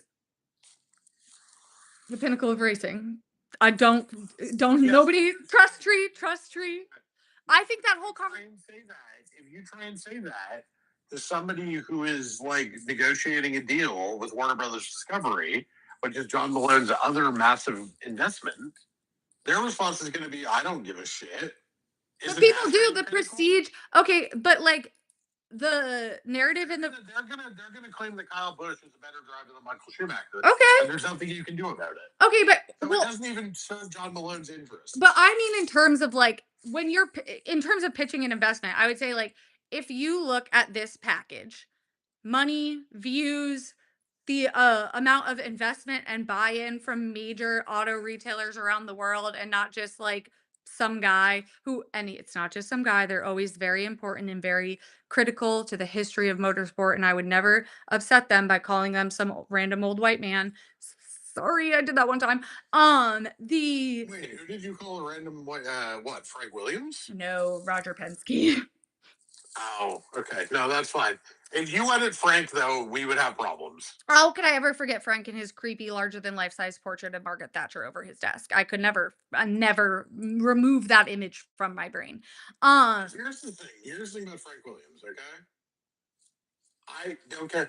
I am choosing not to care. He's a legend. no, I'm not I don't expect these people to have good political. In fact, I think How happy are you that Charles Leclerc lives in a absolute monarchy and you never have to find out that he's a conservative? he spoke out against those right wing people using him for their thing. No, I don't think Charles Leclerc would vote. It's not worse, but it's close. It's close. The listen, some people shouldn't. Jordan Spieth has never given a dollar, has never given above the donation limit, the disclosure limit to the Republicans, and that's And I you know am what we not say? attempting to find out more than that. A win is a win. A win is a God, win. every 18 months I check Open Secrets. Still not on the list, baby. Let's go. Let's go. But but what I'm saying is like I just and you market yourself as like what differentiates them from American series is the Monaco. You bring them to Monaco and you're like, we're like the fancy racing series. And like, and just viewership numbers wise, like it is a good pitch when you compare it to IndyCar. Um, however, I I just don't think that like Well, there's also a reason why IndyCar is having to go to F1 influencers to try and do ads for them. yeah. I feel like that To do makes promo. Who's the Red Flags pod? Is that right? yes. Like they did a paid promo, like social clip of them hyping up like the St. Louis Grand Prix or whatever the hell they're called in Indy, and it's like, okay, good for you, take the bag. Like I'm not bad at them. You know, do what you got to do. I'd get into Like, another series if they paid me. Not IndyCar, but like the Red Flag Boys have never talked about IndyCar before, particularly or since. I mean, maybe they talked about the 500, but like the fact that they need the Red Flags podcast, which is an F1 it podcast. is interesting that there isn't. I mean, maybe there is though, and I just don't know because it's not my like for you page or whatever.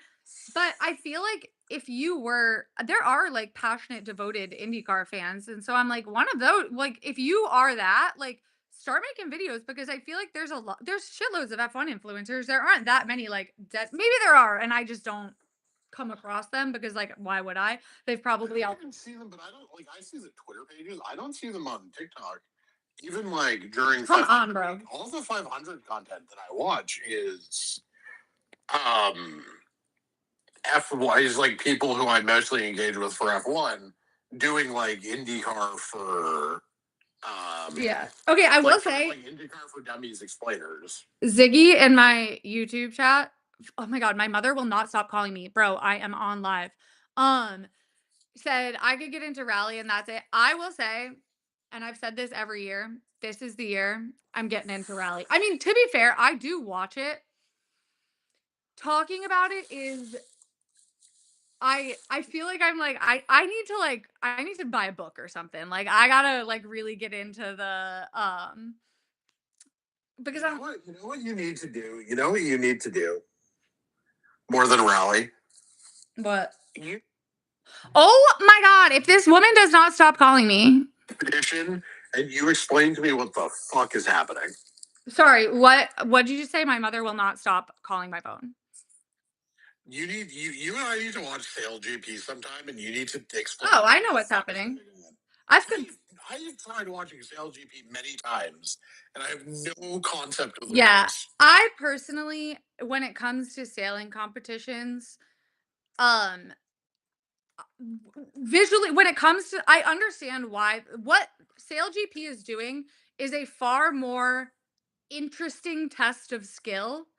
However, when it comes to translating a product onto final TV, the GOAT sailing races will always be A to B, right? Like it's it just is what it is. And but unfortunately, I really no one out there that's really nailed that yet either though because really what you would need is I feel like with drones and how drones have gotten so much better, you could send like because before, in order to really film it, you would have the track map, but you would really have to have like a separate boat with a camera for each person.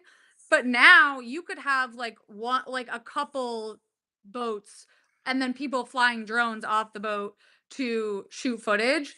I really think a race in like if they one of the races is like one of the open water ones is going to revolutionize the game at some point.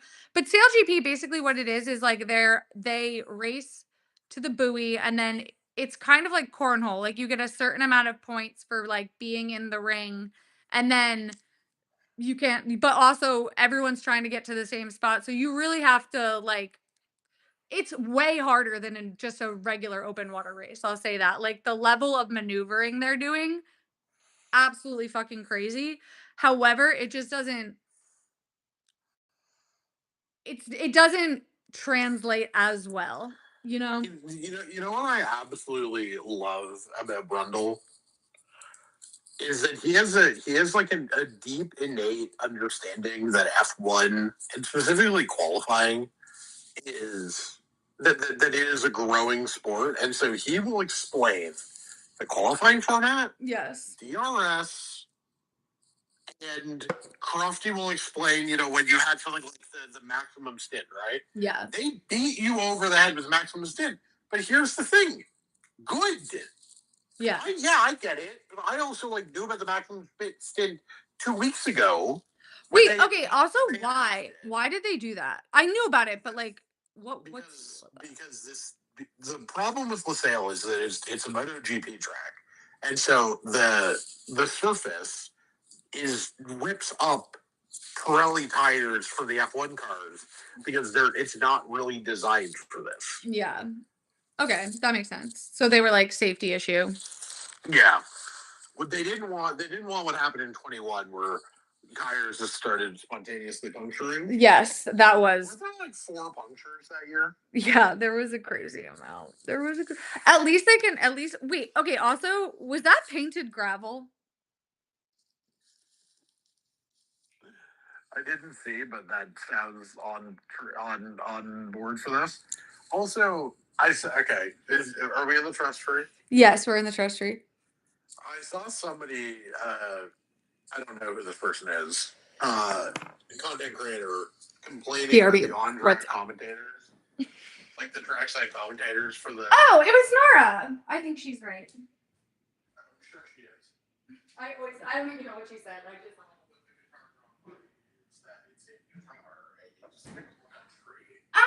Oh, and you know I don't care about that. I'm willing to. I base.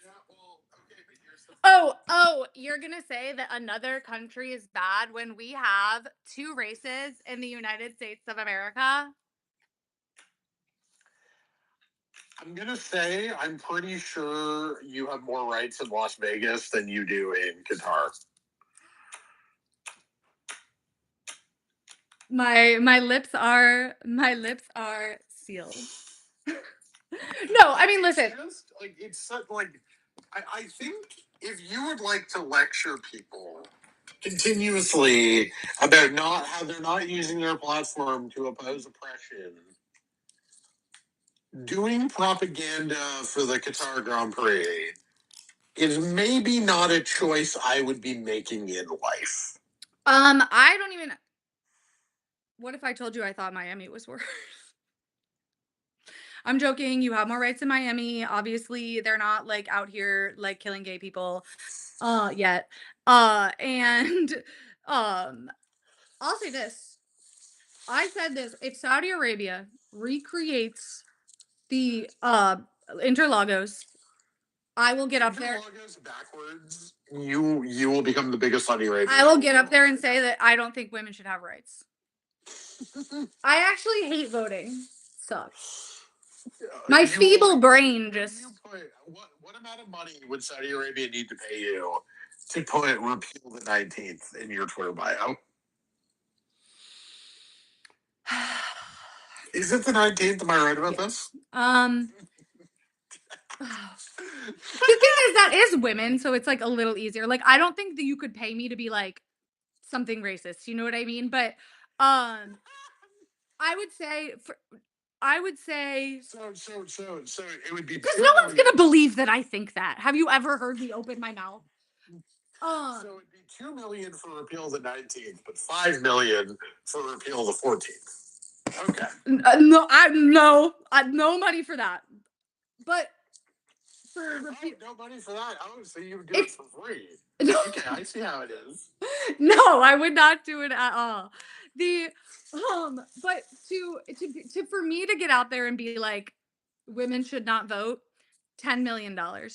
And I need you guys to all understand. Listen, there's no other way in the world I'm getting 10. Like, I'm sorry. And what does it matter if the Saudi Arabian government doesn't control the 19th Amendment? $10 million. $10 million. I feel like that's an understandable, and I wouldn't even have to pay taxes on it. But yeah, no, no. Listen, obviously, the I will say delivered despite being like kind of a terrible track.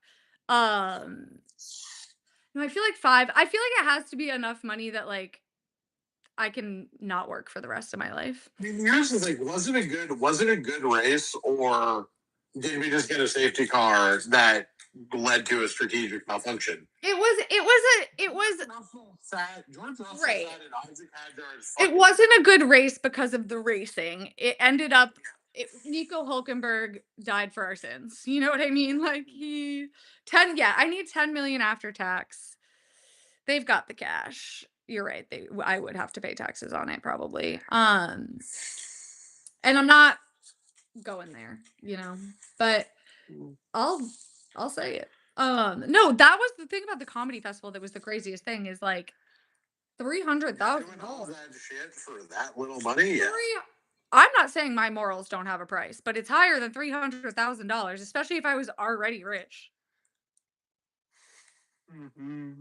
300 that come on.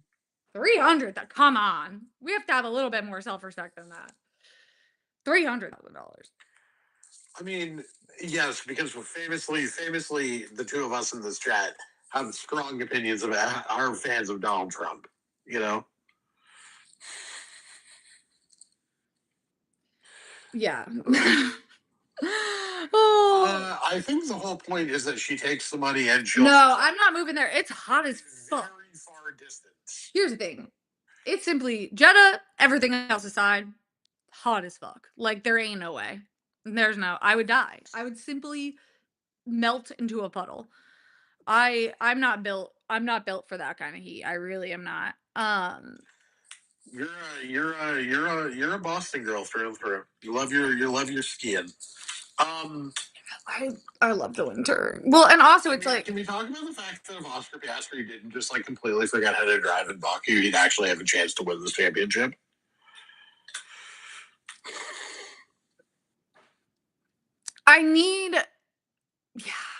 this whole season it's like crazy because it's like it is fun that it's like coming down to oh my god, hang on, we'll circle back to our top 5 tracks because this is our favorite conversation. But it is crazy how like it's coming down to like it is going to be a fun championship battle like regardless whatever. But this season has sucked. So like what this is- is the dumbest first of all, dumbest championship battle of all time. Also, like I keep saying I'm gonna ride something for your site, but I just like the McLaren mid-off is such a good title because like it's what it is. and it's not even and beyond the absolutely shambolic drivers championship. The constructors was shit. And like a fifth of the races were good this year. Like I just don't every flop track flopped. And even some of the normally solid ones were like, it was good, you know? I mean, like, Bahrain is probably in the top quarter of races, top 6, right? Yeah. And it was like a good competitive fight for P2, but Piastri won by like 20 seconds. And would have won by 30 seconds if there wasn't a safety car that truncated his lead that he then expanded back to 50. Yeah, but it was still like in terms of I'm just talking about like pure like watchability. Yeah. It was It's like what happened. it was good, not great. Right. But like that race in a genuinely good season, that race is like Oh yeah. No, that I race is mean middle of the pack. that's definitely And the it's top lower end. 5, 6. That's You know, definitely the lower end of what Bahrain can provide us. Even Brazil, like Brazil was a good race this year, but like it wasn't a classic Brazil, you know what I mean? no, no, no, no, But no. also to be fair to the love of my life, Interlagos, um, It still if might be the best race of the year. that is literally by Brazil standards, like kind of a flop, just like compared to it when that's your flop, says something, says something. And we had a run of like truly iconic Brazilian Grand Prix in a row. So like it was about time for a more pedestrian one. What was Brazil? Oh, Brazil last year, of course, iconic Max Yeah. Parade. Wet Prix. 23 was fine.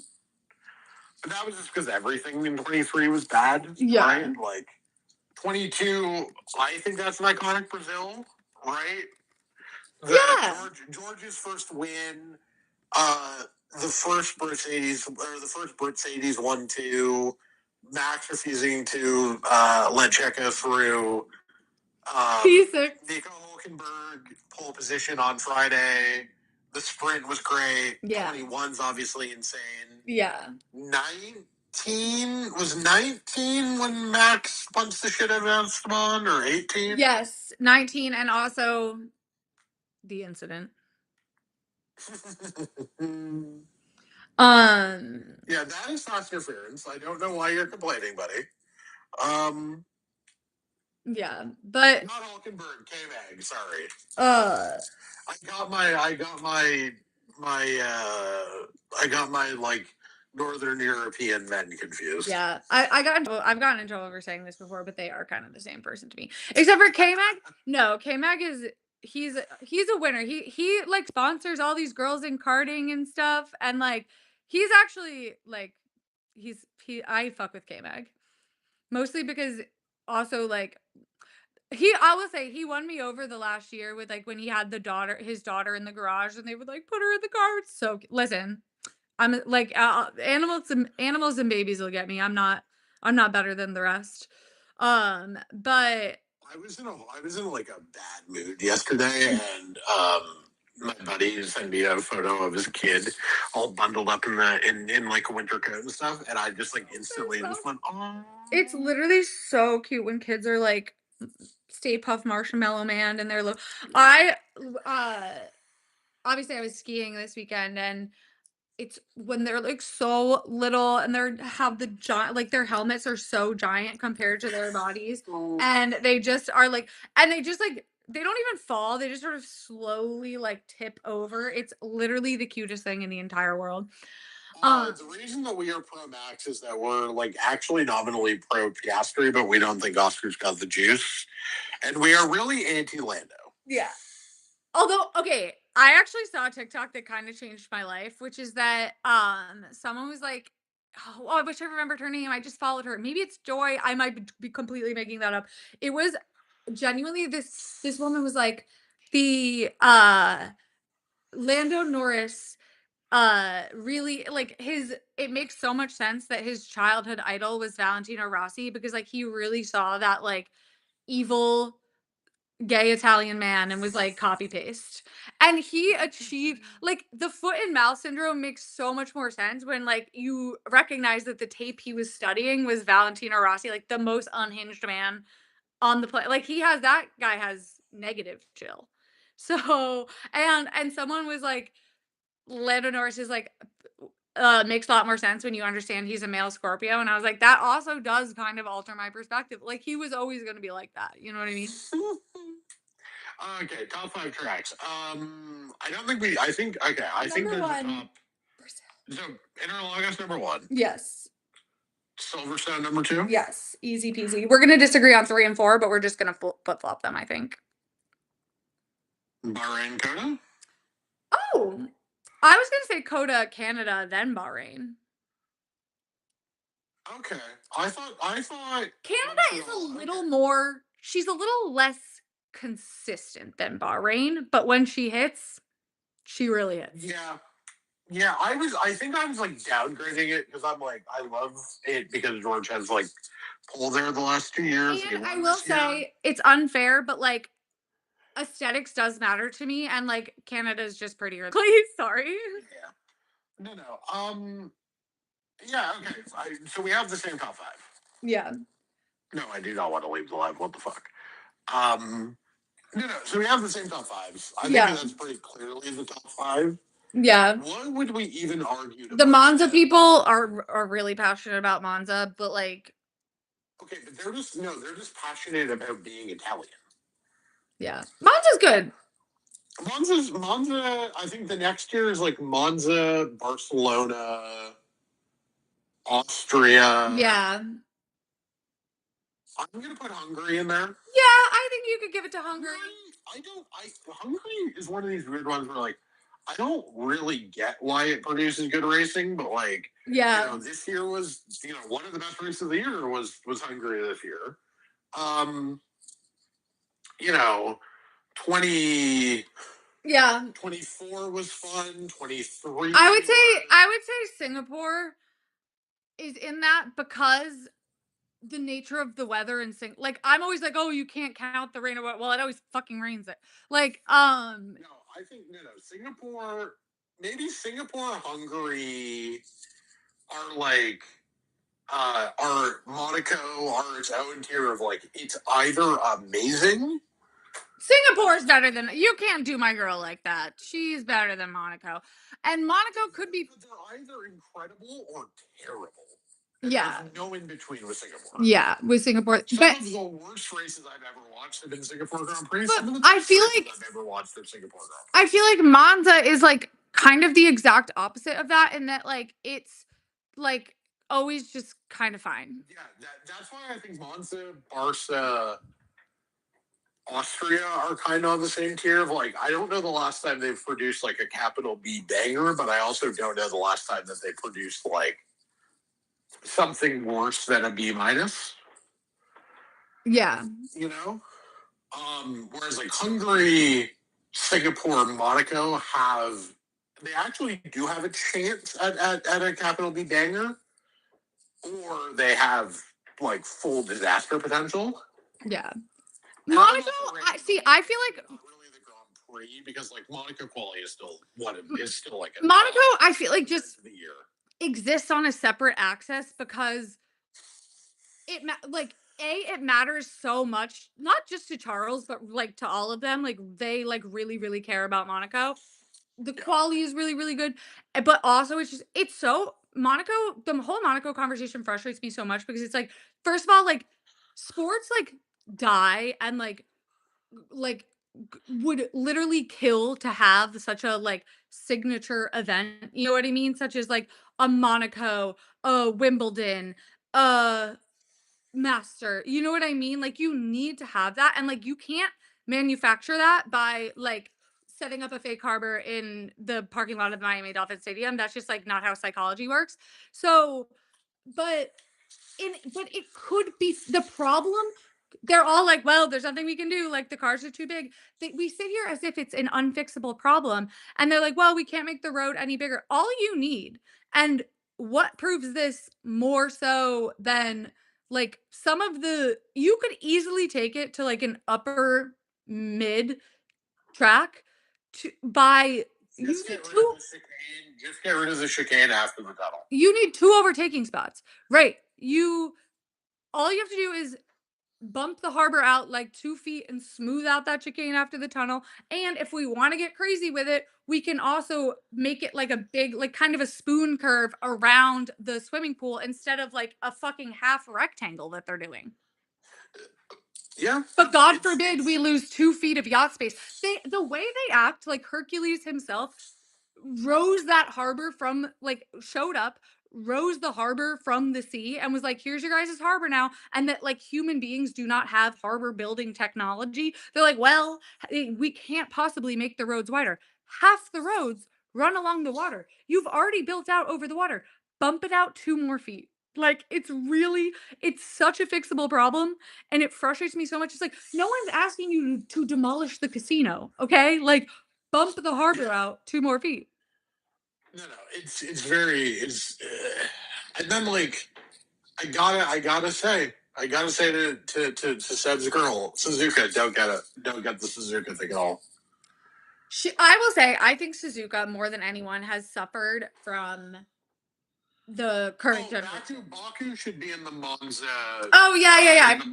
Barca tier of like you generally produce pretty, you generally produce good Baku's at the another one very of those. least. That's what I was thinking of when you said hungry. It is, that's the other one where I'm like, I don't really understand why this works, but it does.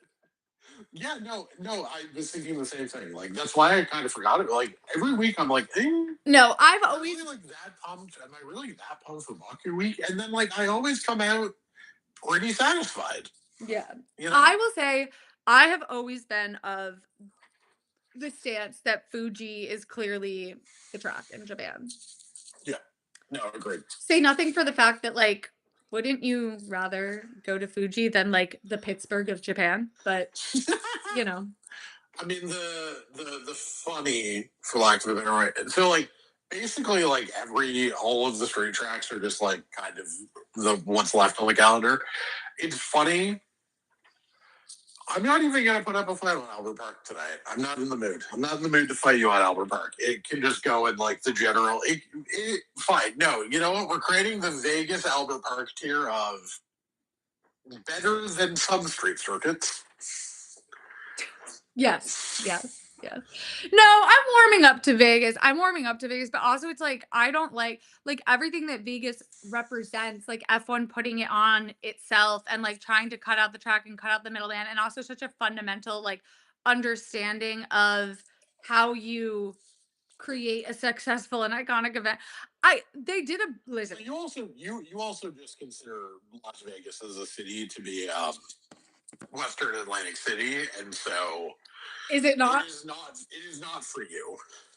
Is it not? I prefer Atlantic City. At least Atlantic City, there's heart, there's character. You can't. I don't. Is there a heart and character, or did Bruce Springsteen just write a sad song about it? I think there's heart. Listen, I got an illegal tattoo at 3 o'clock in the morning in genuinely some guy's house in Atlantic City. Not really, but it was a sketchy situation.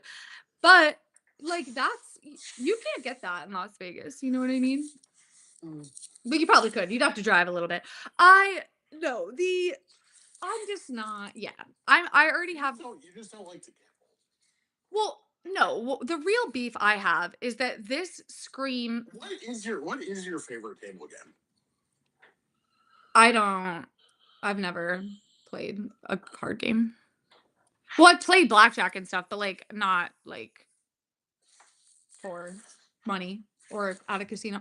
I don't. I never really did the gambling. Like I have like I walk through every day of my life with like crushing anxiety. So like why would I take actions to increase that? I'm looking to decrease. We're at every step of the way. We are looking to decrease my anxiety, not engage in behavior that's going to make it worse.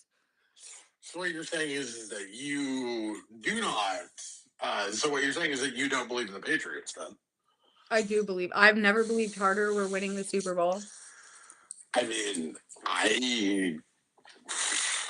mean the AFC is really opening up for you right now. Maybe I should place a bet on that. That is like okay, but like placing like a bet, like some bets on things like whatever. That's different. Like blackjack is like I'm like stressful. I'm doing math. Like it's like everyone is like looking at you. Like I don't.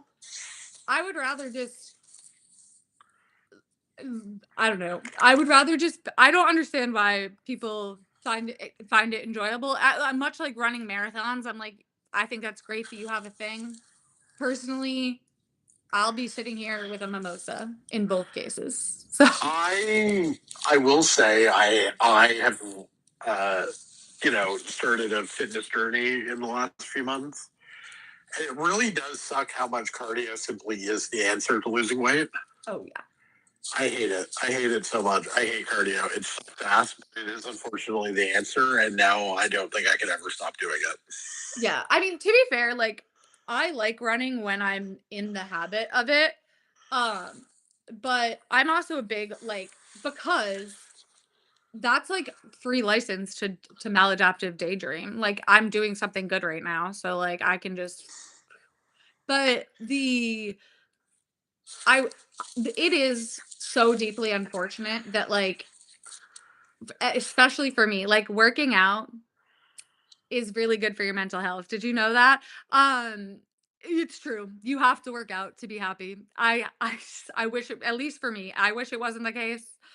I really do. It's I and there's nothing I've tried everything. I actually liked bar, but like I've done all of the $900 fucking girly pop workout classes. I've done I've done it all. Working out fucking blows. Go for a run and zone out. It's free and you will want to kill yourself like 87.6% less day to day. So I'm on like day 120 something of walking at least 10,000 steps a day. Oh, I'm a And huge I love walking. I walk at yeah, I don't know about steps, but I do a couple miles a day. I love walking. because the iPhone just tracks it for you. So I do 10,000 a day. I just like put on a podcast or pace while I'm like talking to people. Um, and it's great. It's delightful. It's wonderful. And I love it. Yeah. No, I need to But oh my god. Well, so the here's the 411. Is that what here's the T. So can we talk about the newie stuff? Is this a trust tree? yes. I'm like 99% convinced that the newie thing is because they're trying to sell Aston. And I'm pretty sure I'm right about this. I mean, maybe. I think it's about selling the team, and I think it's about the fact that they will get a lot more money if Nui is there than some dude that nobody trusts. Like, Yeah. because I think the owners want to basically be able to take. So there was a big story about how the Saudi He just doesn't strike me as like a manager unless they're gonna do it in a like Andrea Stella Zach Brown thing situation. I mean, I he think has been on the pit wall for 40 bajillion years. Like, it's not that I don't think I think this is well. That's the thing. I don't think he has any interest in really expanding his remit at this point. is Adrian Newey gonna be calling into Sky Sports? Like, come on. Fuck no. Yeah, exactly. Exactly. No, this is my thing. I think this is also that they can just say we have Adrian Newey as our TP. Pay me an extra $250 million. And I think here's the thing: they want the Saudi Public Investment Fund. There was some Aren't they broke right now? I saw an article. Oh. Right. And so I think Lawrence has been planning on selling to the Saudis this entire time. Yeah. And he was just waiting to get the most out of them that he could. And so he was trying to wait to 26 so that he can sell championship winner or like. Well, I don't think it's gonna be. No. Okay, but Lawrence Stroll has, Yeah, he can sell them on the come up. right, as opposed to selling fifth in the constructors and maybe we have some hope. I think he wants to sign Max and or Charles and then sell the team because he will get an extra whatever the hell for selling a team with one or both of them and not, the corpse of Fernando Alonso. And I think what happened is I think they waited too long. The Saudis have burned so much money on, Live Golf and a bunch of other shit that hasn't made them any money. And I think now he's desperately looking for new. I think he's now desperately looking for a new buyer. Yeah. No, I mean Adrian Newey filibustering on like the shape of brake ducts for 25 minutes on Sky Sports would be fucking hilarious. But Can I is this can I get a really unpopular opinion? sure. If he's not going to get a team principal job, can Sky just hire Christian Horner? No. No, what is wrong with you? He's so good at it though. He is a predator, but also not after I suffered the Horner was right bullshit. There are better villains. Like it's crazy.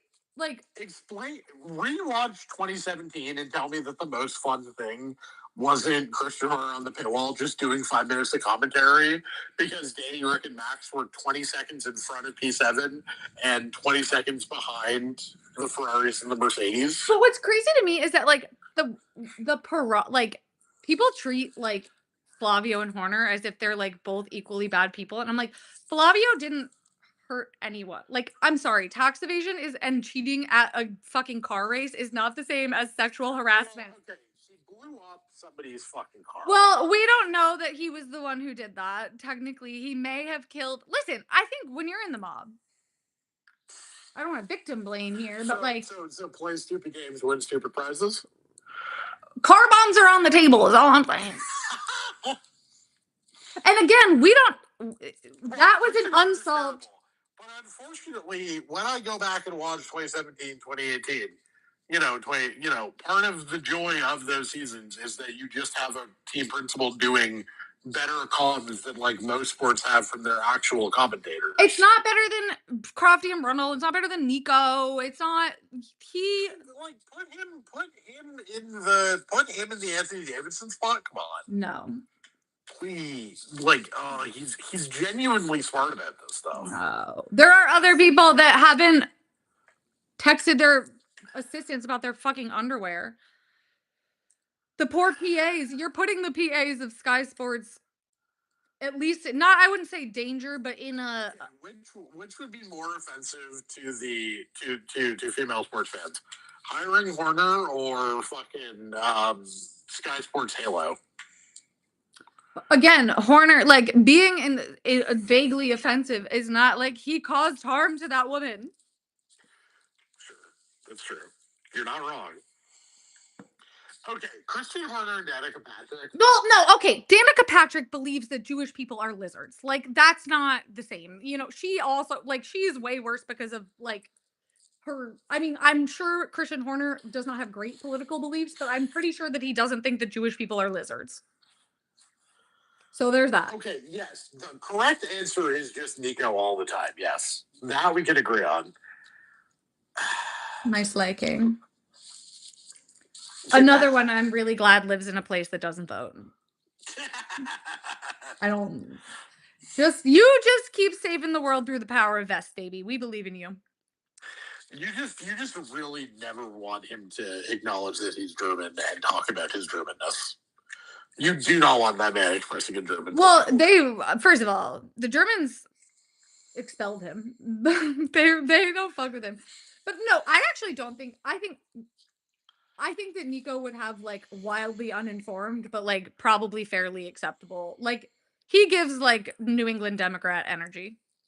He gives British Lib Dem to me, which is funny because I also think that is George. Like, which is funny that they both just give like socially liberal, fiscally conservative. Yeah, I guess I don't really know. They love David Cameron, both of them. I'm sure of it. Well, they would have been in this. No, but the thing about venture capitalists is that they love gay people, okay? Because they have to. Well, they are. You know so many of them. Right, they are gay people is the thing. No, well, exactly. Listen, he's saving the world through sustainable yachting is what you guys don't understand, okay? No. Sorry. Well, exactly. None of these opinions. That's why I said ill-informed. Like, this man's never thought about it in anything in his life, but it seems like he would go with a socially appropriate option because that's usually his play in any situation. Okay, so you have HBO Max, right? Mm-hmm.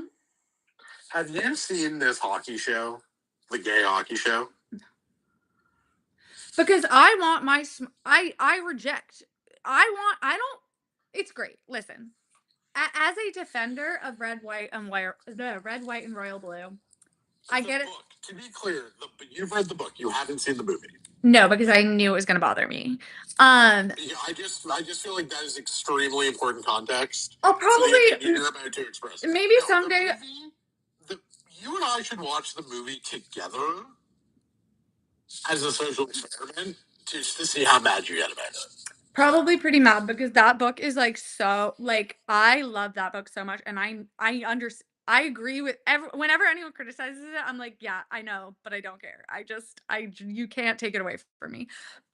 But the the full I don't think Nico Rosberg gives MAGA. He gives many things to me, but he does not give MAGA.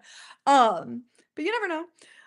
The but the what I was saying about the fucking red, white, and royal blue is like I knew I wasn't the hockey thing. It's like I need if you're gonna tell me a sports story, I There need needs to you be a basic competence in the sport. right. I need And this that is why I cannot watch either rivalry because it seems like there is no plot involved.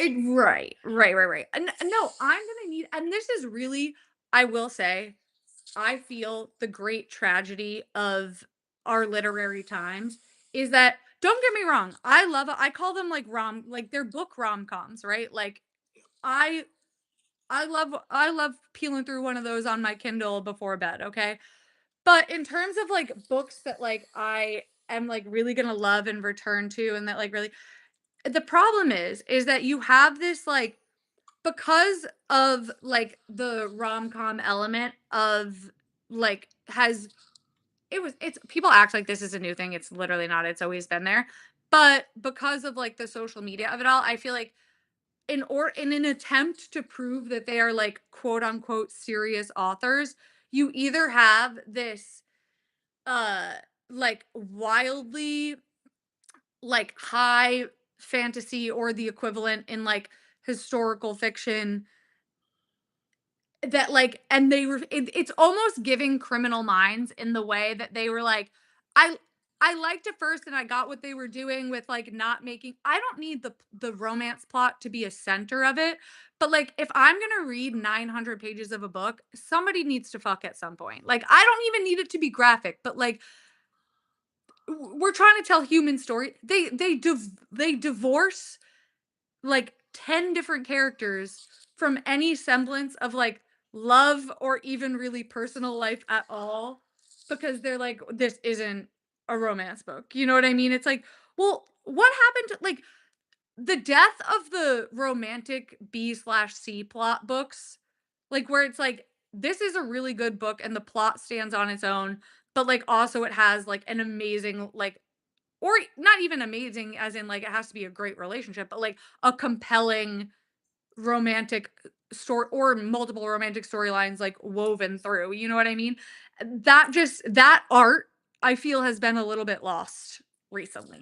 Well, yeah, because the thing is, it's either a quote unquote romance story, in which case the concept of a plot has been completely like obliviated to just like filler in between sex scenes. Right. Or And like if you're gonna do that, that's fine. But like those books, what bothers me is I don't want to name any names, but it's like when you do it's like the plot is just like so bad and it's like clearly all about the romance and it's like if we're going to do like a cheesy like like I don't need you to be like solving the Da Vinci Code here, but I just can't have your like your Asian Sidney Crosby to score 60 goals in his rookie season and make me take your book seriously. By the way, this book is just entirely Sid Cros OV uh RBF, but they changed the names. wait. What's the name of the book? Heated robbery. Okay, I don't think this is it. There was a I read an objectively fantastic Sidney Crosby, Alexander Ovechkin fanfic in like 2015. And then at a later date, I'm gonna have to look up this book. It's definitely like in my Kindle history somewhere. But I'm reading this hockey romance book and I'm like, wait a minute, I've read this before. I was like, wait a minute. But I don't think that was this one because I would No, because you wouldn't have called it objectively great, it, given what I have heard about heated rivalry. oh no, the person that wrote at least the fanfic definitely knew a shitload about hockey. And that was like one of the best parts is that it like followed the like actual canon of their careers and like filled in, you know what I mean? Yeah, yeah. for me, I don't need sort of like realism to the extent of like when it comes to like fix or whatever. I don't need realism, and like I don't really care if they play Seattle in December or February. Well, For the yeah, purpose. yeah. Like make a fake schedule. If you need to trade a player or two for the plot, do it. But like you can't just be like, oh, they put up like the fifth best goal scoring season of the salary cap era, and like I think they both especially did it as rookies. I think It's it's like nobody cares. right. I think especially why it bothers me re like this bothered me about the F1 movie too. Like it bothers me about sports more so than like other things is because that I like have a deeper knowledge of clearly than the author. Um in that like there are so many good sports stories out there that it's like just like pull George do what George R. R. Martin did with history and just like pull like why not use the stats from Sidney Crosby's real rookie season? You know what I mean? I know we're trying to change things up a little bit so we don't get sued, but like Okay, fine. Three less goals, four more assists.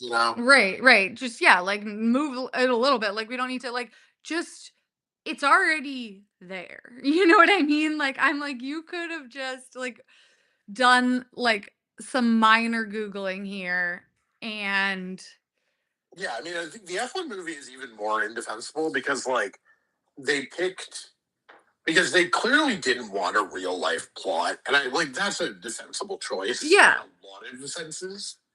Because, like, personally, because they couldn't, because they needed to film around the cars, because that was the whole thing, is that they wanted the racing to look real, so they had to film it with the cars. So they couldn't just be like, actually, you're the second Mercedes driver, because like there simply were two Mercedes like already in the canon Yeah. of the movie. But like the premise, like the plot line doesn't really make sense if we are being real about this. And then the Well, other thing about it, that's what I think is like doesn't you could have told a really interesting development story if it was like okay, we're like lagging behind a little bit. They have these strengths, but like we're should we go for like the risky like should we take a chance and like maybe like shoot our shot to like and like spend our money on a really risky development and like go and time and go for it or the thing is, it should have been Last Year of the Regs. They should have done the story of. It wasn't the Last Year of the Regs. I was saying Last Year of the Regs. The pink Mercedes, the Racing Point. yeah. They should have done like we're just like that should have been the story. And honestly, have fake Checo win a race.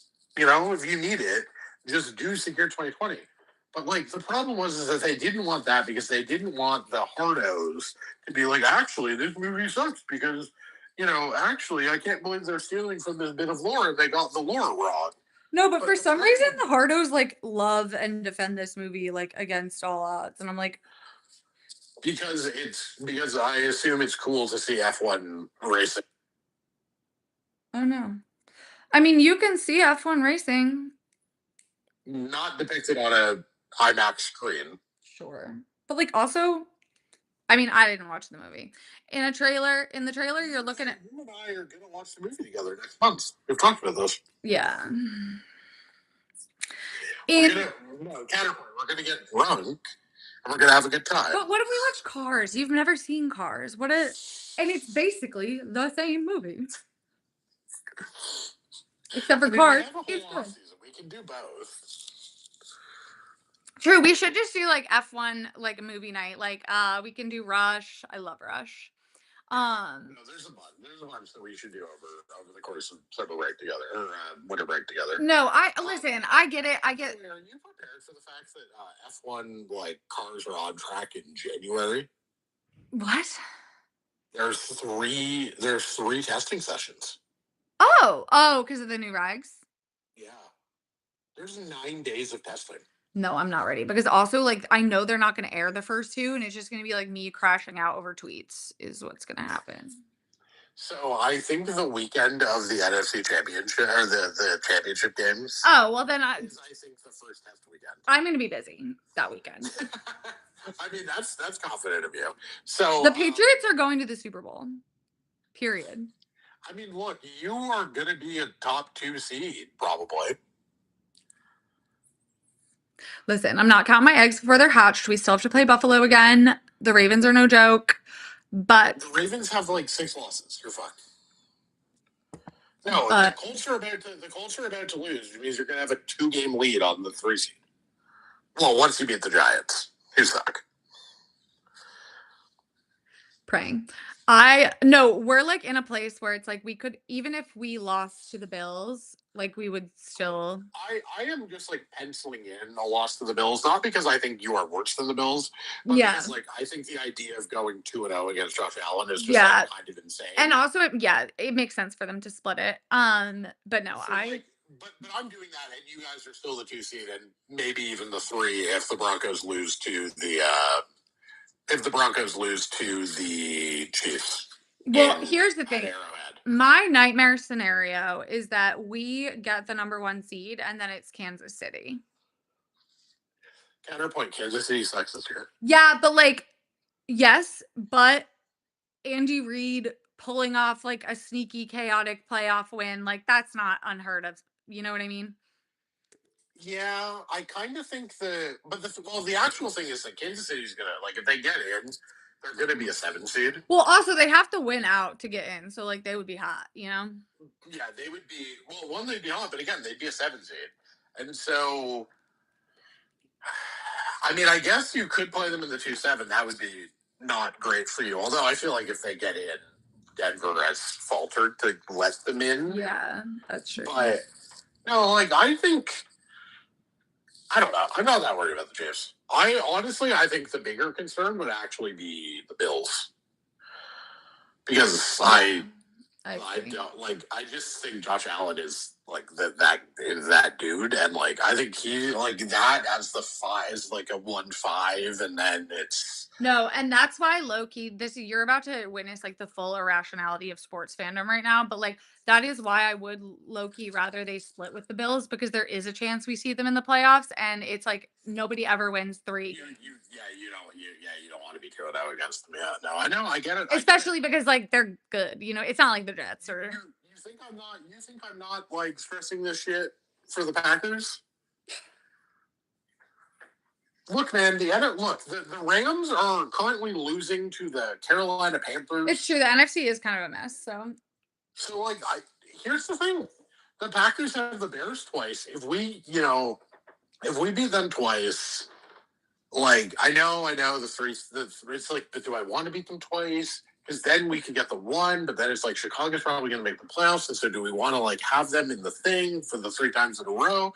Like, no, I'm thinking about all this stuff too. I know it's a lot of mental, but listen. We are going to need a Mercedes. We are going to need Mercedes domination next year, and we're going to get it because George Russell is the GOAT. He is that kind of legend in the moment, as you always say. This isn't really about George Russell, though. Like, no, this is about whether or not Mercedes. No, this is James Allison fraud watch has never been more on. James Allison. They said you were cooked, James Allison. They said you forgot how to build an F1 car, James Allison. They said that you were a glorified yacht designer, James Allison. Prove them wrong. I mean, I don't think listen, in terms of flops, this isn't the worst flop a person has had. You know what I mean? So, and I do think that they did although belated, okay job of recovering within the reg cycle. Here's a fun debate. Who has had a better reg cycle, Ferrari or Mercedes? Mercedes. I mean, roughly equivalent number of wins. I think actually Ferrari probably has more race wins. Ferrari has been a dumpster fire. But like even when Mercedes was like fully a dumpster fire and you had like Lewis and George like crashing out every single race and being like this car fucking blows, like Ferrari will just always top it by just like general shenanigans. You know what I mean? Like yeah. At least Toto wasn't coming out and being like, Lewis and George just need to. And I will say, I think like the veil is lifting on Ferrari, and I think it's a combination of 2 factors. It's we have access to information now. It's literally having the driver cams because they used to be able to just fully lie because the only driver radios we had were what they chose to air on the broadcast. So we now have, and with like telemetry, we have so much data that like their lies, like, and because people are like, why do they think they can just lie about this? Like when they said, when Lewis, They used to be able to. right, when Lewis pitted for mediums and the team, and you could hear on the Tim radio him being like, we're pitting and you're putting mediums on my car. And they were like, no, we're going to go with hards. And he was like, no, you're going to go with mediums.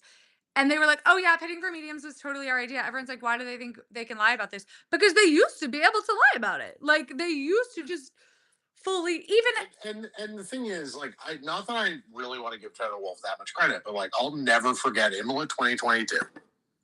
Lewis Hamilton is going to be in. Is you are going to be able to physically speak to Lewis Hamilton in sub 90 seconds, Toto Wolff. And you know what Toto did? Put his ass on the radio button and said, "We're sorry, Lewis. We know the car's a bit of a shitbox. You know why? Because he knows that if Lewis is to go into the media pen and relay that Toto told him privately that the car was shit and it's not your fault, yeah. this looks like an excuse making, you know, an excuse maker and, you know, a liar. No, not a liar, but, you know, that he's sort of just making shit up to defend himself. Yeah. Whereas Toto doing it while Crofty and Brendel are still talking, right? No, it says well, yeah. I will say Toto and is a masterclass of PR for Mercedes and a masterclass in supporting your driver. and I will say to their detriment, Toto and Horner have always been like that. Like if anything, it's like the opposite of Ferrari, where they're willing to take a little bit more on the team than is maybe warranted. But that's because they understand that they want to protect their most valuable asset, which is their championship driver. And but like also, but so I think partially I think it's because we didn't have team radio until 2018, I think. At least on the archive when you go back, that's when it starts. So the I think that is a huge part of it, but I also think now with Lewis going to Ferrari, that is a huge segment of people, even the people who aren't like team LH, right? Like they're not necessarily like primary Lewis fans, but I feel like that's the only people that really knew the trenches were the Seb and Charles people. And now How many Lewis fans were just like, oh, we thought you were just making shit up? no, I literally have seen like a not insignificant amount of tweets over the course of this year being like, I got it. Didn't realize you were telling the truth. Hands up. We were wrong. I mean, obviously not everybody like whatever. Like, but I do think that now that a lot more people are like locked into the bullshit in a way that they weren't before because people pay attention to Lewis like probably more than any other driver on the grid, but also it's just like a huge faction of people that was never previously paying attention to like the also Sky Sports is going to be more attuned to the Ferrari of it all now that it is affecting not just a British driver, but also you know, in their eyes, their goat, you know. right. And I also think what always happens and why the driver cycle of throwing under the bus has always worked at Ferrari is because you have the driver in the team, the established older world champion in the team. You bring someone in and they're so excited to be at Ferrari. They're politicking between the drivers. And so that person, I mean, it was Seb with Kimmy, it was Charles with Seb, it was Carlos with Charles. Like it's literally a tale as old as time where they're willing to be a little bit more, they're willing, like the other one knows that unless we really put our foot down, unless I really put my foot down here and demand changes and like they're at that stage, like nothing is ever gonna change. But the other person hasn't learned the game yet. So they're like, oh, I have something to gain by being biddable and being like, I can make it work and like whatever and playing the team game And they're like, "Oh, well, like if I help Ferrari throw this other person under the bus, then I can be number one. The bus will come for you too, girly pop. She always does." But and to be fair to Charles, like he very much did not do that with throwing Seb under the bus. But when it comes to this, is what I'm talking about. Is I get the impression that it's like this in the behind the scenes development of it all. Lewis has very much so broken that cycle in that like he's like he has no deference to the institution. right. He's like, first of all, I'm British. Second of all, I have personally won more right, championships I'm fucking Lewis than you Hamilton. guys have in Right, this entire century. right. And he also, I think, probably from the Seb perspective of it all, because we know they talk about it, he knows that like unless they present, and which I think they've done a good job of this year for all the infighting between Charles and Lewis fans online, the two of them have very much presented a united front to Ferrari, being like, Fix your shit. right, fix your shit. And like And I think Charles, I think Lewis has been very intentional about not alienating Charles, not being seen to sort of be stepping over Charles, to be acting like he is, like the Ferrari, the quote unquote number one. right. Even though yes, Lewis is like whether or not he deserves to be number one in terms of like talent or not talent obviously, but like sort of results on track. Lewis is a magnetic force in Right. any team, and he has made an effort to not screw Charles. Right. I think he understands the Well, game. You think the guy who has been had his ex teammates fans wearing blackface at said ex teammates home race. You think he knows how to navigate the PR game? Well, yes. Like Lewis has been fighting against so much actual shit for the last however many years. Yeah. That like, handling Ferrari's bullshit's fucking child's play for him. Yeah, but unfortunately, Ferrari's bullshit's fucking child's play for him. yeah, but unfortunately, Making sure that him and Charles are on the same page. Yeah, no. Easy compared to dealing Well, with. and I also think, yeah, I also think that it helps that like even though yes, like they brought in champions and stuff, Lewis is a lot older. I think the age thing is a factor because like it when you're 23, of course you think it's going to be different for you. You know what I mean? Like you just won a world championship. You're on top of the world. You're like, I'm special. I'm different. Like this old idiot. Like I'm gonna play the game, and you're viewing. And also, I think but also Lewis has played. He's watched enough of his compatriots play the Ferrari game that he's like, all right. Plus, he can say all the right things about the red car and this and that or the other thing, but like you don't get to where Lewis Hamilton got to as anyone, never mind as like a black person in Formula 1 without being very very like perceptive and also like ruthlessly practical, right? Like he understands that he understands that the big like you need to play in the big picture too, not just the little bitty like on track things. And so I think that he's probably better suited to anyone, but also at the end of the day, like I just And I think if we're being real, I think Charles understands that the best thing that Lewis can do is break Ferrari right. and rebuild it, and he will be the one who benefits from that sort of destabilizing. And I mean that is like greatest compliment I could pay Lewis Hamilton. Right, because he believes Charles believes force. Right, and Charles believes that because he's like, I don't care, whatever. If it makes the car good, like I benefit from that. You know what I mean? Charles Leclerc absolutely believes. Because here's the thing. Here's the thing I believe with my full chest. Charles Leclerc thinks he's better than George Russell, and he saw George Russell beat Lewis, and he went, "Oh, so I can beat him." Well, also, right? Like, I don't know, they all think they're the best. I feel like that's kind of like a prerequisite for what we're doing here. You know what I mean? Right, of course. But like, I just don't think Charles looks at Lewis as something like, "Oh my God, I can't beat him." I don't think he thought that before this season. I certainly don't think he thinks that now. But like, I think Charles went, "Oh, well, George can beat Lewis." I don't think but even if it weren't for the George thing, I just don't think that Charles is like the type of driver personality that would think that about anyone.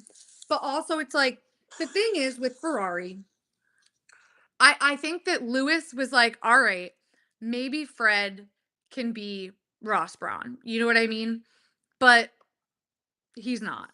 So, I and also, mean, so like, who is going to be the Ross Brawn of Ferrari? Because like Ferrari is eventually going to win a here's the championship thing, again. it's not just like it's the corporate structure like the No, I thing. get that, but like somebody is going to end up getting a position of enough power where he can just bulldoze everybody in their wake. Like, who's going to be? The thing is, I Because almost like Ferrari is not going to be incompetent forever. They're not going to go their entire oh, rest of their careers without winning a championship. I think they will because also No. the reason The Yankees were in the World Series last year. and All these what happened. dynasties come back. Yeah, well, okay, like they lost, but it's But fine. also, the Yankees can spend as much money as the Yankees want to spend.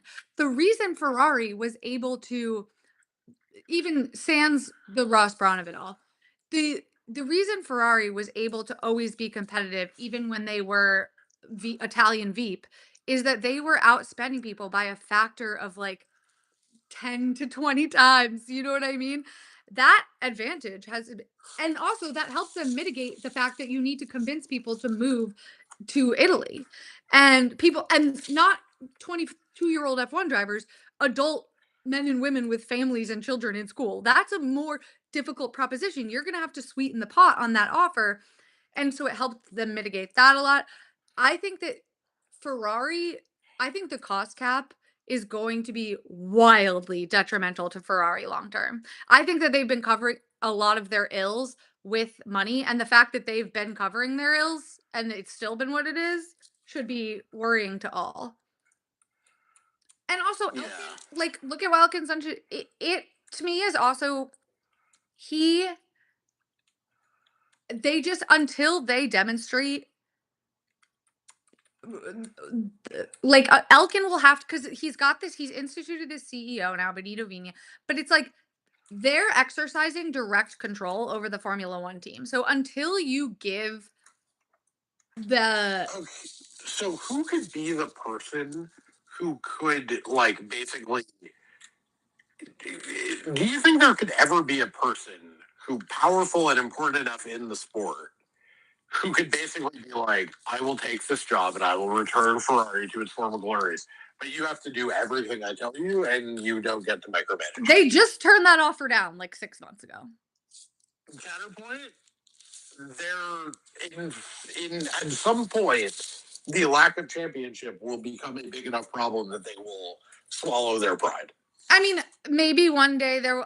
You could. I mean, Ross Brawn's still alive. I'm sure you could try to drag him back by his hair, but that didn't end well. I mean, honestly, James, I don't think he's captured by their bullshit enough. But you know who would be great at it? who? Nico. They'd kill him. They I'm aware. if they I mean, also like here's the thing. It is about like at the end of the day, like I just don't know enough about like the engineers of it all in order to but because that's the thing. Like Ross, maybe they're Andrea Stella. I just refuse to believe. I just refuse to believe that they can't hire competent people. I think the problems have to be more structural than that. Yes. That's the And so, thing. like, You need like a Nico figure, a Ross Brawn figure because they don't care about it's a shame that he's dead, but Nicky Lauda would be incredible. he would too. Because that's what you need. You need the like but I don't think it's a coincidence that Ross Brawn also because he was able to make it. Braun thought that Nicky Lauda was a good person to be in an advisory capacity, and they were both a fucking Mercedes at the same time. Yeah, Because also like like Ross Braun knows what he's doing. obviously Ross Brawn is the front facing figurehead, and I don't think that it's a coincidence that he was an engineer, right? Like you have to know enough to make it a meritocracy, right? Like you're not going to be able to tell if like a fucking physicist is good at their job as like I mean, that's their dog total, like, they can, but when you add the additional layers of bullshit about Ferrari, I think having that technical background did really help him in that scenario, and he also, like, brought people with him, like, that would simply have to be the case, which is why I say, like, maybe Andrea Stella. I mean, maybe Nico, because I do think he has, like, the clear-sightedness of it, but also, like, why would John Elkann hand Nico Rosberg that power? But also, I think that, like, you need someone who isn't going to play ball in the way Fred sort of tried at the beginning, but he's gone full Bonotto this year. The Yeah, no, I've been deeply unimpressed with the sir. but the I think Nico would be clear-eyed enough about it, but I'm like, does he? Oh, we have a Zach Brown quote about the decision not to pit. All right, let's hear it. We made the wrong decision. Feel terrible for Oscar and Lando. Oscar was absolutely impeccable all weekend, so we let them down. When you lose as a team, but definitely not a great moment. Or reevaluation. If the safety car came out that lap was clearly our evaluation. If the safety car came out on that lap was clearly incorrect, we go back, study that. Nothing we can do about it now. We're leading the championship. Put Oscar to deficit, left some points on the table. So we'll do our best we can in Abu Dhabi. We were really strong there last year. Correct. Honestly, hate for me to say anything about nice about Zach Brown. Yeah, correct answer. That was the right thing to That's say. the correct quote. No, I have always said That is 1,000% the correct quote. Yes. I think that No, Nico's gonna.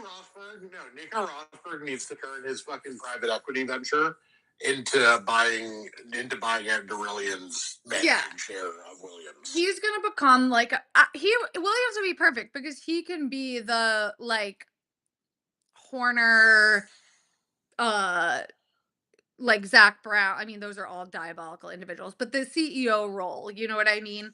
Yeah. And then let Vowels cook. Right, and then let Really just turning like 2014 to 16 Mercedes yeah. Williams into that, you know? Yeah, no, I that I want Nico to buy a team.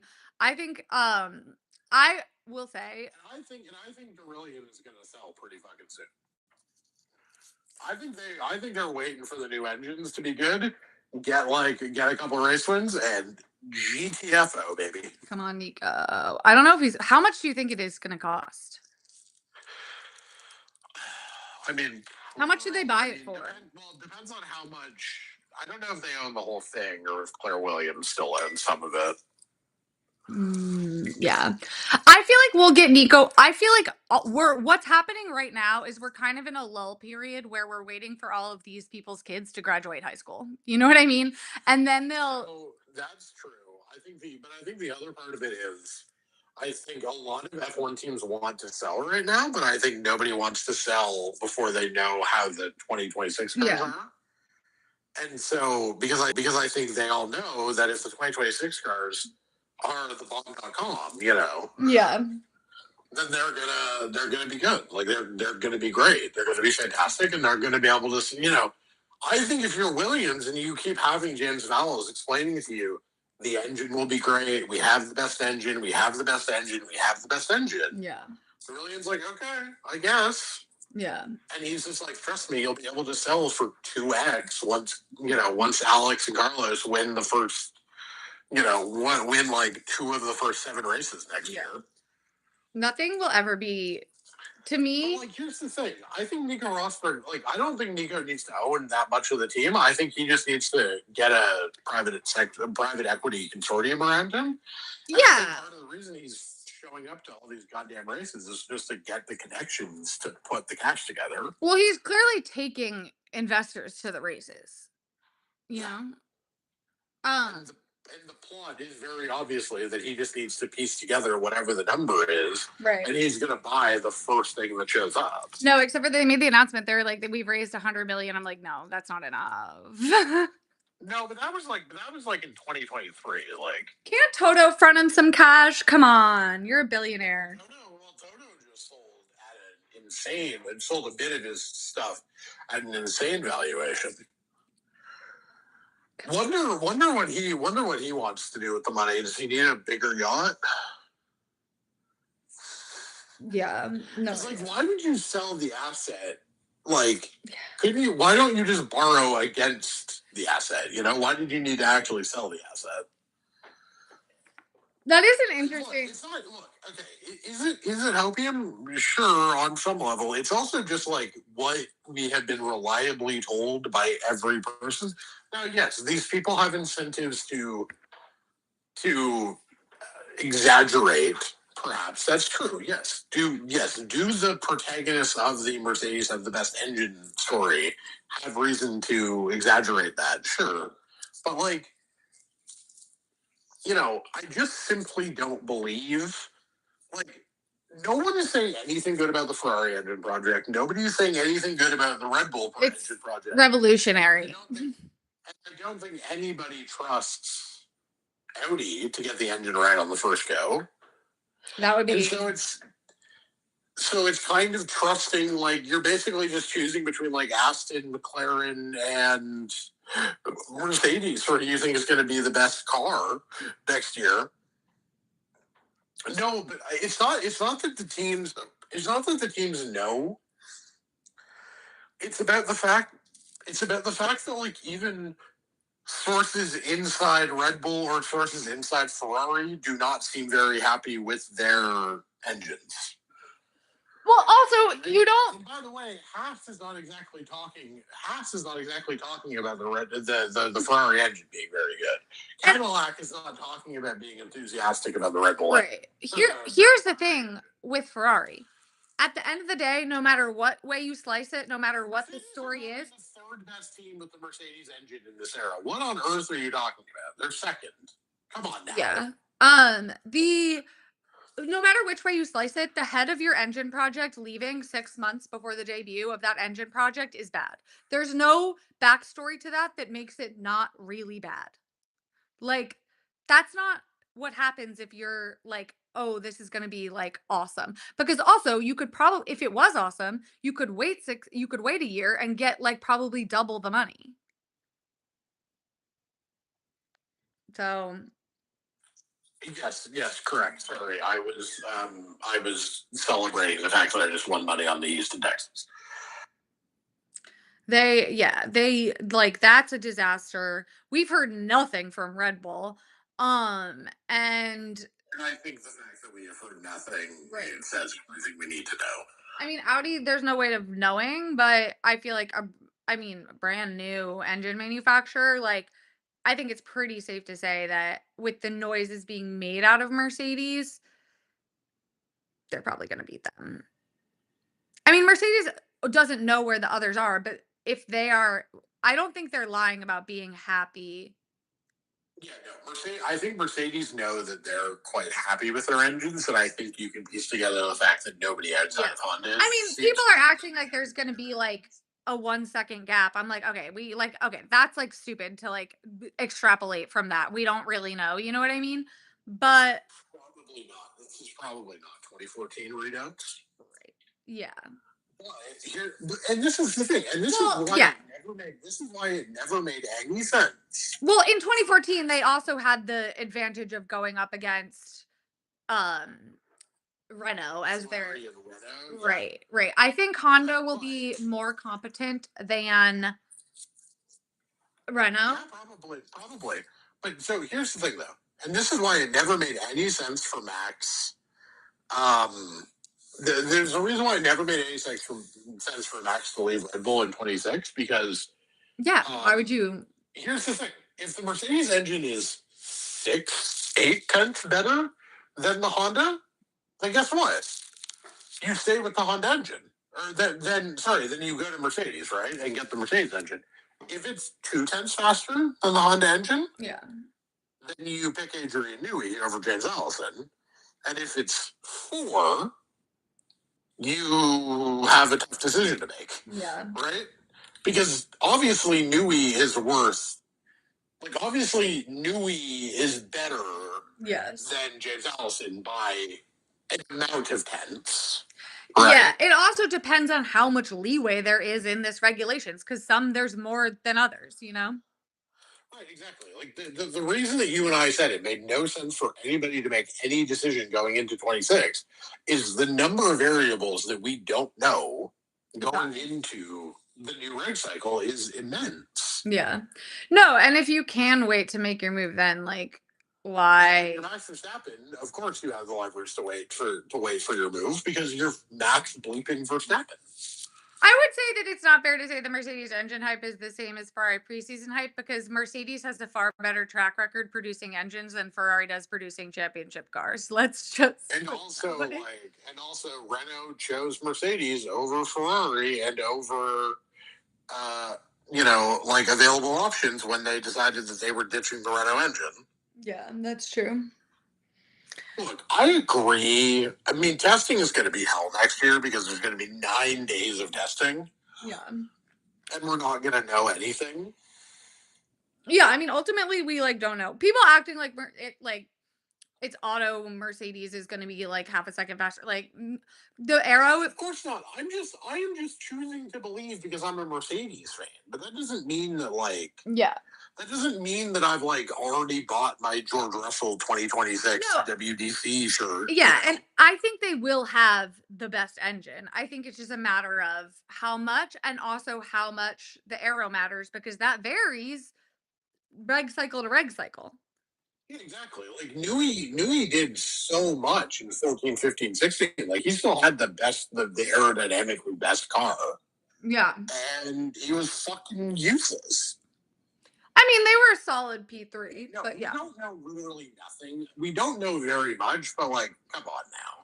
Being we don't know anything. Anything could happen. No, we know. Yeah. We know some things. Unfortunately, We know it's not Ferrari. gonna be you. We know Ferrari fired the guy who made their engine as soon as they started testing it. So Yeah, we know things. There are facts that can be true and known in the universe. no, I think it's likely. You guys play on the Patriots play on Monday night. Yeah, we're playing the Giants. That's Can we get a good fucking primetime game for once? We're back. Yeah. Again, I think McLaren beating Mercedes is a totally plausible outcome. Okay. Yeah, they're still the team for months now on these lives. Whenever 26 has come up, that McLaren can obviously do it. You rant, BRB. There are reasons for optimism in the sense that Mercedes pulled the plug on 2025 development sooner than McLaren. James Allison is actually back from the beginning of a reg cycle instead of going, yacht building for egos. But no, obviously McLaren can do it. Obviously, the McLaren era record in the ground effect era's cars is obviously more impressive. No one here is denying that McLaren could be good. Hell, Aston could be on the ball right away if the Honda engine really is only 2/10 back. For sure, they could win because Newey is better than no, Mercedes. No. I know that you're not blaming the drivers. No, Mercedes built a shitty car, for sure, and they could build a shitty one again, even with the best engine. I'm not blind to this risk. It's what keeps me up at night sometimes. But at the end of the day, I think the combination of Mercedes having to stay in, or Mercedes getting to bail out while McLaren had to stay in the title fight. I honestly think the worst thing, I think Zach Brown's biggest failure is that he could not end this WDC fast enough to stop, could not get Max out of the picture quickly enough so that they could stop worrying about 2025. That is the biggest thing. They needed to put Max in the fucking grave earlier than they did. I always said no, I do not condone violence against Max Verstappen. Even well, God forbid you use the metaphor. Remember when George said that Max could get away with murder and everyone was like, he's calling him a murderer? I was like, to be fair, most of the people, it was just purely a language thing. I was like, oh no, it's a saying. But there were some people, British people, native English speakers. yeah, the number of Brits who are losing their Right, mind, or right, right. Americans, it's like, no, you don't get to be excited about this. No, no, no. If Like if you're Italian and engaging in the English internet, good for you. that I'll love you happens. forever. Yeah, of That's a course. good old fashioned. Remember when I accidentally told everyone Nico Rosberg was an anti-vaxxer? A translation mishap will happen. Oh, Prix was like, no, no, no. He said he has. It was and she was like, because in Germany, like the literal government was like, no, if you, Wait, is that part like actually problematic? I don't, well, yeah, Trump.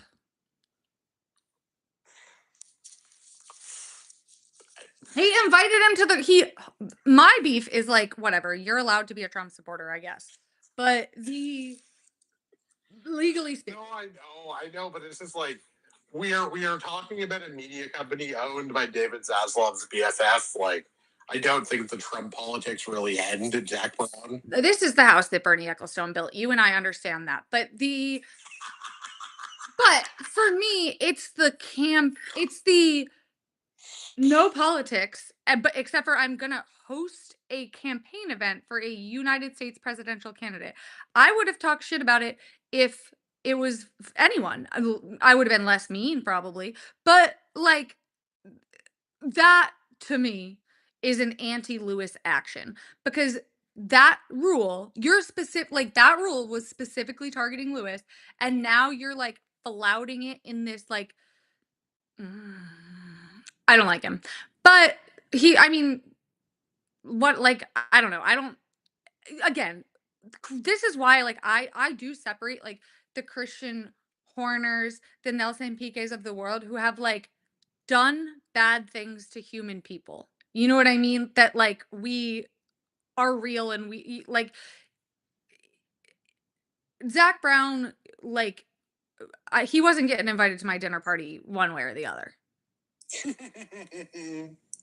No, that's true. I mean, And it's also interesting, like, whose political affiliations we choose to care about. You know what I mean? Because people always make the jokes with like Nico and everything or whatever. And I'm like, there's one very, very popular member of the F1 community who has probably the most direct, other than Zach Brown, but driver wise, the most like direct ties to the MAGA of it all and like to like what they purport and believe, and we just choose to ignore it because he's hot. So, you know, not to defend. But again, what like I said, this is not a defense. Who are we talking about? Jensen.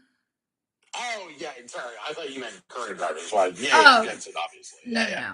But Hey, the Jetsons ruined their draft picks some more by winning a meaningless game against the Falcons. let's go. And listen, this is not a defensive Zach Brown. Again, he's not getting invited to my dinner party, and Jensen might because he's got some. Jensen has no. Well, Jensen isn't any. Jensen is British, but his wife had some very interesting Instagram stories, let's put it that way. But she has also, I mean, I don't know. I don't know if we know definitively. I have personally, with my own eyes, seen some pro MAGA Instagram posts. But at the same time, she did post like a pro choice thing for Roe. So I'm like, I don't really, you're all over the place, girly pop. Um, but A third of Republicans are pro-choice. oh, I didn't know Liam's girlfriend was a Trump supporter. I just don't know anything about Liam Lawson, to be fair.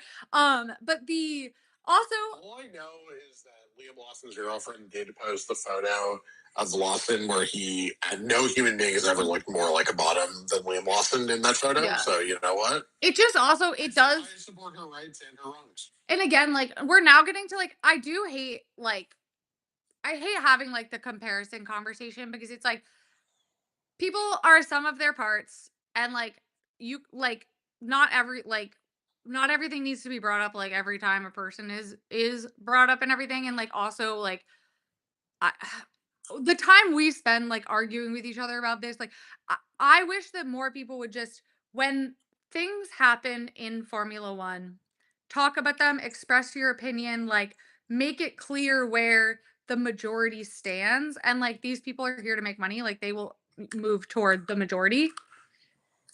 But that being said, just saying that what I'm about to do is like wildly unproductive and stupid.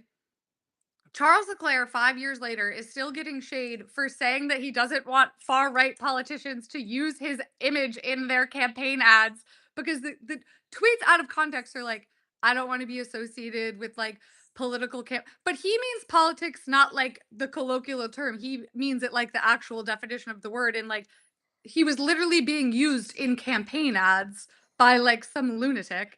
Um, I mean, again, do we think Charles Leclerc has good political opinions, Mister? I'd love to have lunch with Elon Musk. No, but also the person who has the best political opinions was shaking his ass with Elon Musk on a yacht. So it's not like, the but Jensen Button, the one thing that I'm like, we should talk about this more, and I don't want to be the one. Aerodynamicness of Oh, no, Putin's. not even to be honest, that's funny. Is it wildly sexist and low-key like sexual assault apologia? Yes, but unfortunately it suffers from the Carlos I don't want to go to that party. It's too gay for me.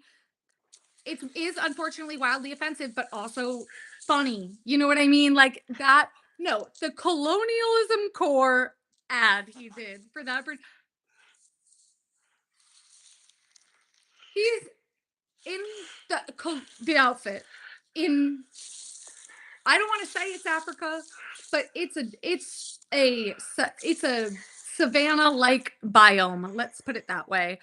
That's not a biome he belongs in that outfit. It's You're not wrong. what if I dressed up like a fucking plantation owner? Two of my favorite sports being F1 and golf really does a lot for me to not ask questions about these people's politics. I am not team Listen, shut I up think and dribble. I am not team shut up and dribble. I am team shut up and dribble when I know that you're Republicans and I don't want to find out. well, much like it goes back to F1 commentary. I want you to be biased when you agree with me. Duh. That's Yeah, exactly. Exactly. I just like I have no need to find out that Jordan Spieth is a Republican. I'm convinced he is. Just don't give your money and I can stand you unproblematically. well, it's also yeah. I feel that the endless circular conversation this topic is like wildly unproductive, and that most people use it as a weapon to win internet arguments, which is like weird. But also, Well, it's also like everybody is a hypocrite in some way, of right? course, Because either you support a driver who's a bad person in some way, shape, or form, or you forgive comments from somebody that you shouldn't forgive because you like them or you find them hot or whatever, or you are currently sitting at the Qatar Grand Prix paid for by sponsors of frankly evil companies, and I would just like you to understand that you are being wildly hypocritical as you do this. my thing is just like I think we should praise good behavior, criticize bad behavior, and like ultimately like on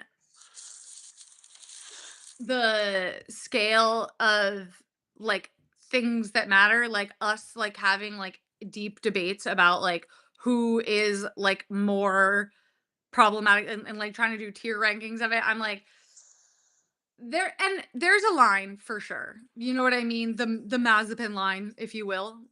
Uh Yeah, sure. but the Horner line. Don't be in the room. Don't be in the room while a war is being launched. Or sorry, don't have your dad be in the room while a war is being launched. I wouldn't even say that. I would say don't sexually assault people. So can I You confess can something? actually be an evil dictator. Please. Can I confess something? Like I have like no actual idea what happened with this Mazepin allegation because I had just like I hated Nikita Mazepin. I came in already knowing that Dmitry Mazepin was in the room with Putin, so I like never felt the need to like find out that his kid also was a bad person. Yeah. The yeah, Stroll right. Well, technically Logan Sargent's uncle was a war profiteer. His dad, which is where he gets his money, was just in bed with corrupt foreign governments and bribing them and had to pay the Justice Department $21 million because of that. But So he had to pay 2% tax on his war profits, or on his dictator profits. I mean, literally, it wasn't even whatever. Well, we could get really into the technical rulemaking of that and how why I'm pissed at Treasury, but we're not going to at the current moment in time. Um, the oh come on, that would be so fun. Loki also, I do feel like scamming the DoD. You want me to be mad about it? The you know, it's but the of all the people to rob, I'm saying, um, It doesn't exactly robbing the DoD doesn't like you know it's not quite the Robin Hood line, but you're pretty damn close to it. well, it's not Robin Hood because you're on a $300,000 yacht in Boca Raton. You know what I mean? It's hard to pull the Robin Hood line from the Boca Raton yacht, but I will say Why do you hate Boca Raton specifically? we used to do our training trips there for fucking swimming. No, I don't. I don't. It's just that Logan Sargent is a natural predator to myself. So it's like I imagine like I'm like a deer watching a tiger on TV. But wait, no, let me explain the I'd Mazepin. just like to make clear that Logan Sargent has never been accused of anything. No, no, no, no. No. The genre, you know? Um, Miami frat boy is what you were opposed to. right. But the Mazepin thing is like no, that this is like real life bad. Like you have hurt people we know. So he posted on his Instagram story a video where he's in the front seat filming. So he's in the passenger seat filming. Somebody else is driving. There's three girls in the back seat. The one in the middle, is wearing like kind of a low cut top. He's like grabbing her boobs. She's like screaming at him to stop, and not in like a funny jokey way. Like she is fully telling him to stop, and he's laughing and continuing to grab her. That, my friends, is sexual assault. And he posted that to his Instagram story. And to me, when you post that to your Instagram story, like like that's Seems bad. IMO. you're doing worse behind the scenes. And we found that out this was like late last year, I think. The um there was okay, so this girl posted in a Telegram group, which I did like I'm on a fucking list now because I did download it to like go and look and verify and whatever. And it's in Russian. And this a fun fan on Twitter translated it and she was like, in my opinion, like this is pretty credible, like this is a group that like a lot of people post this stuff in, like, and there were pictures and video and they were graphic and heart-wrenching and like very like anyway. So basically what happened is this woman was a prostitute and Nikita Mazepin hired her.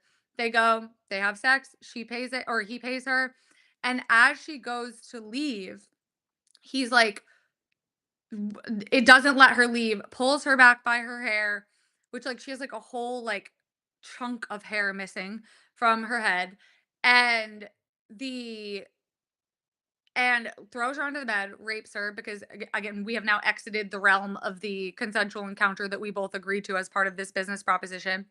Beats her with the blunt end of a gun. And again, there are photographic proof of this. And well, I mean, not that it was him, but that, and then so he leaves her. She goes to the hospital, obviously files a police report because at the hospital they ask you whatever. The next day, Dmitry Mazepin and his goons show up at her apartment and are like, withdraw the police report or we'll kill you. And then they beat her up some more. And then she withdraws the police report and is like never heard from again. And I was like, she's posted this in the Telegram group. I'm like, girl, I hope you're like not in Russia anymore. Like, and like whatever, I guess like we technically don't know if that's true, but like seems like the most true thing to ever happen to me personally. Oh, for sure.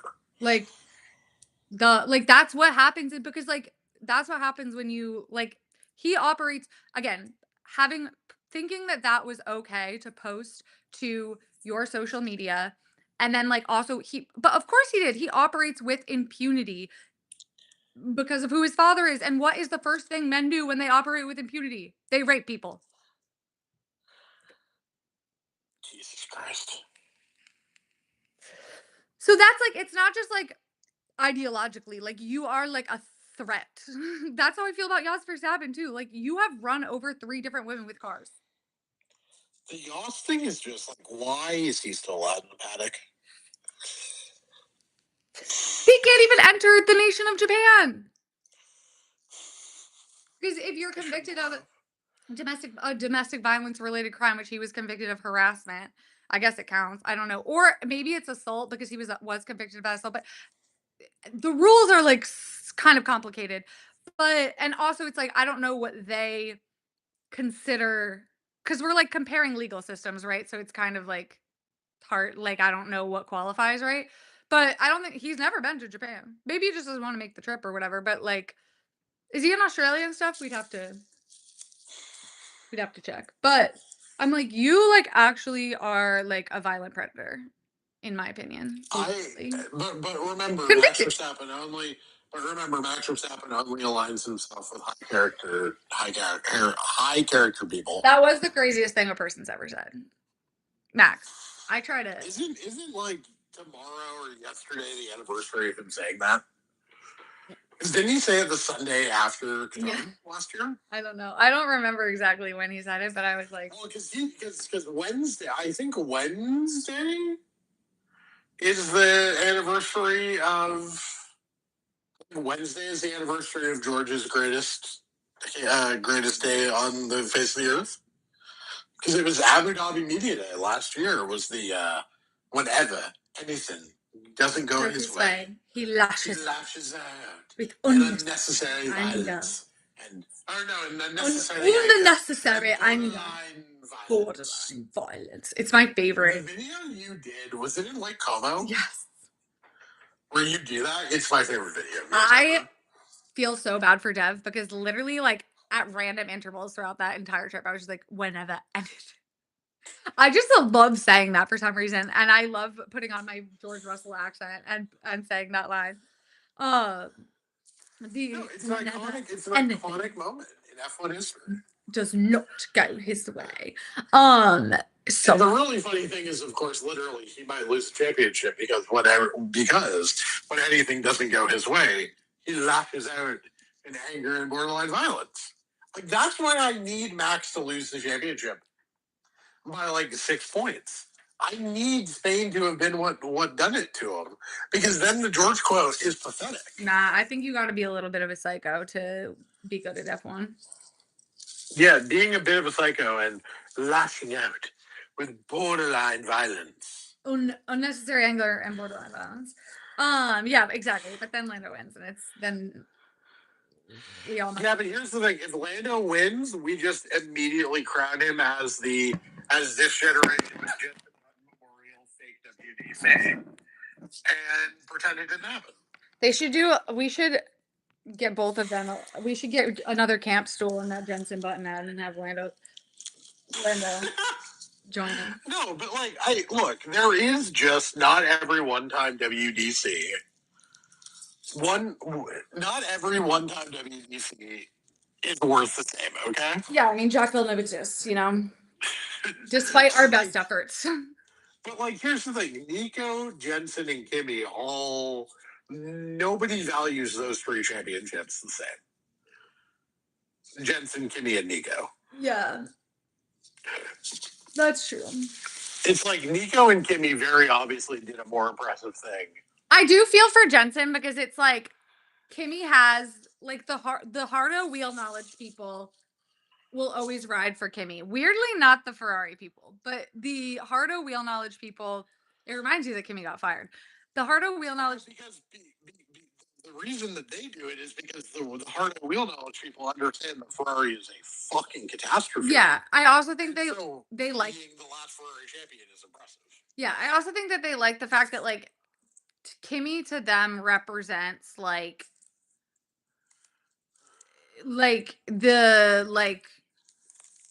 anti DTS stand, right?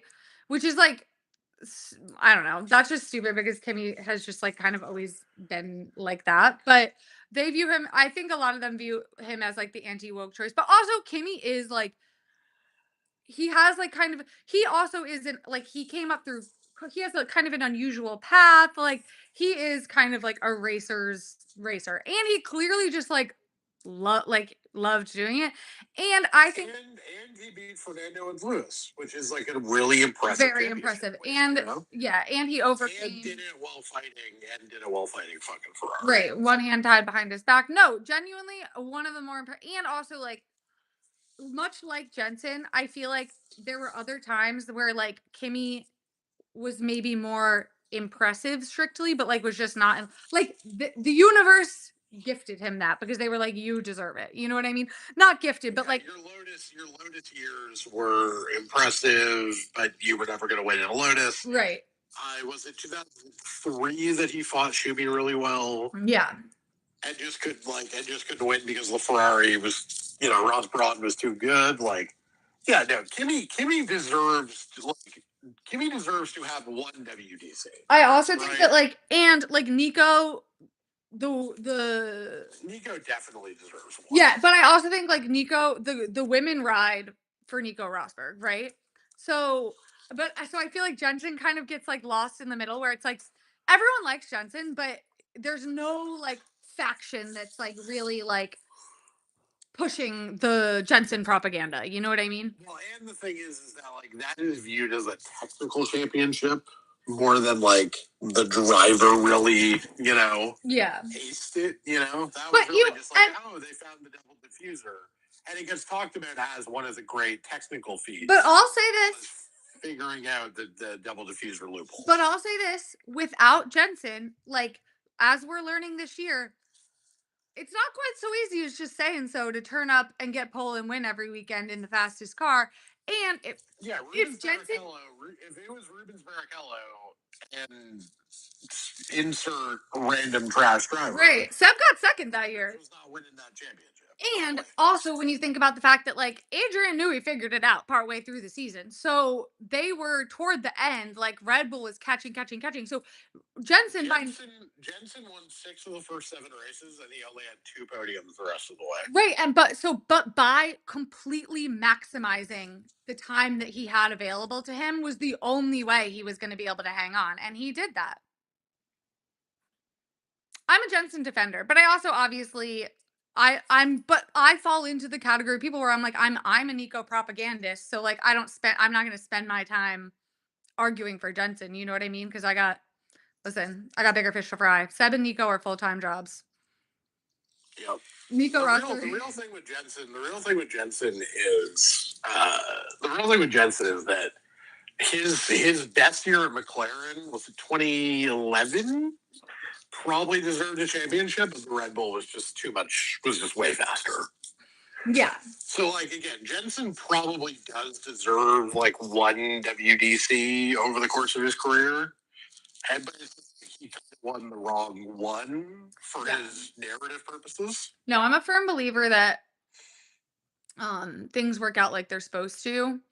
But I'm not. I mean, Mark Webber is really the only one who didn't get their one As the good Lord intended. You're just mad about Brazil 2012 still. I'm mad about his general attitude towards Sebastian Vettel. No, you're mad about Brazil 2012. For sure. But also, no, because like 2010.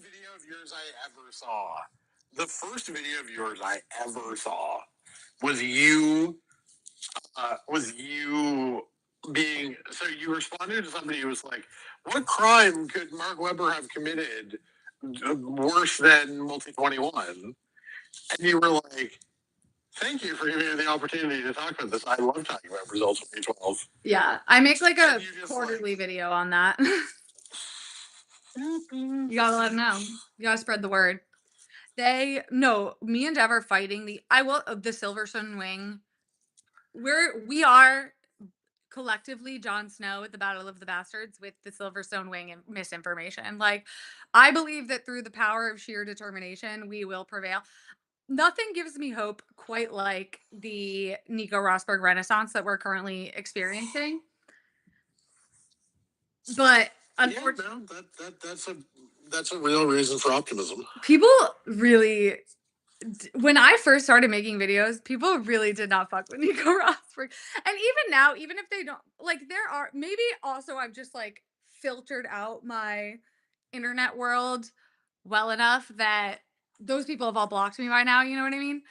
But people used to really like there are still the holdouts who are like not everything like let it they like resent Lewis's association with him and I'm like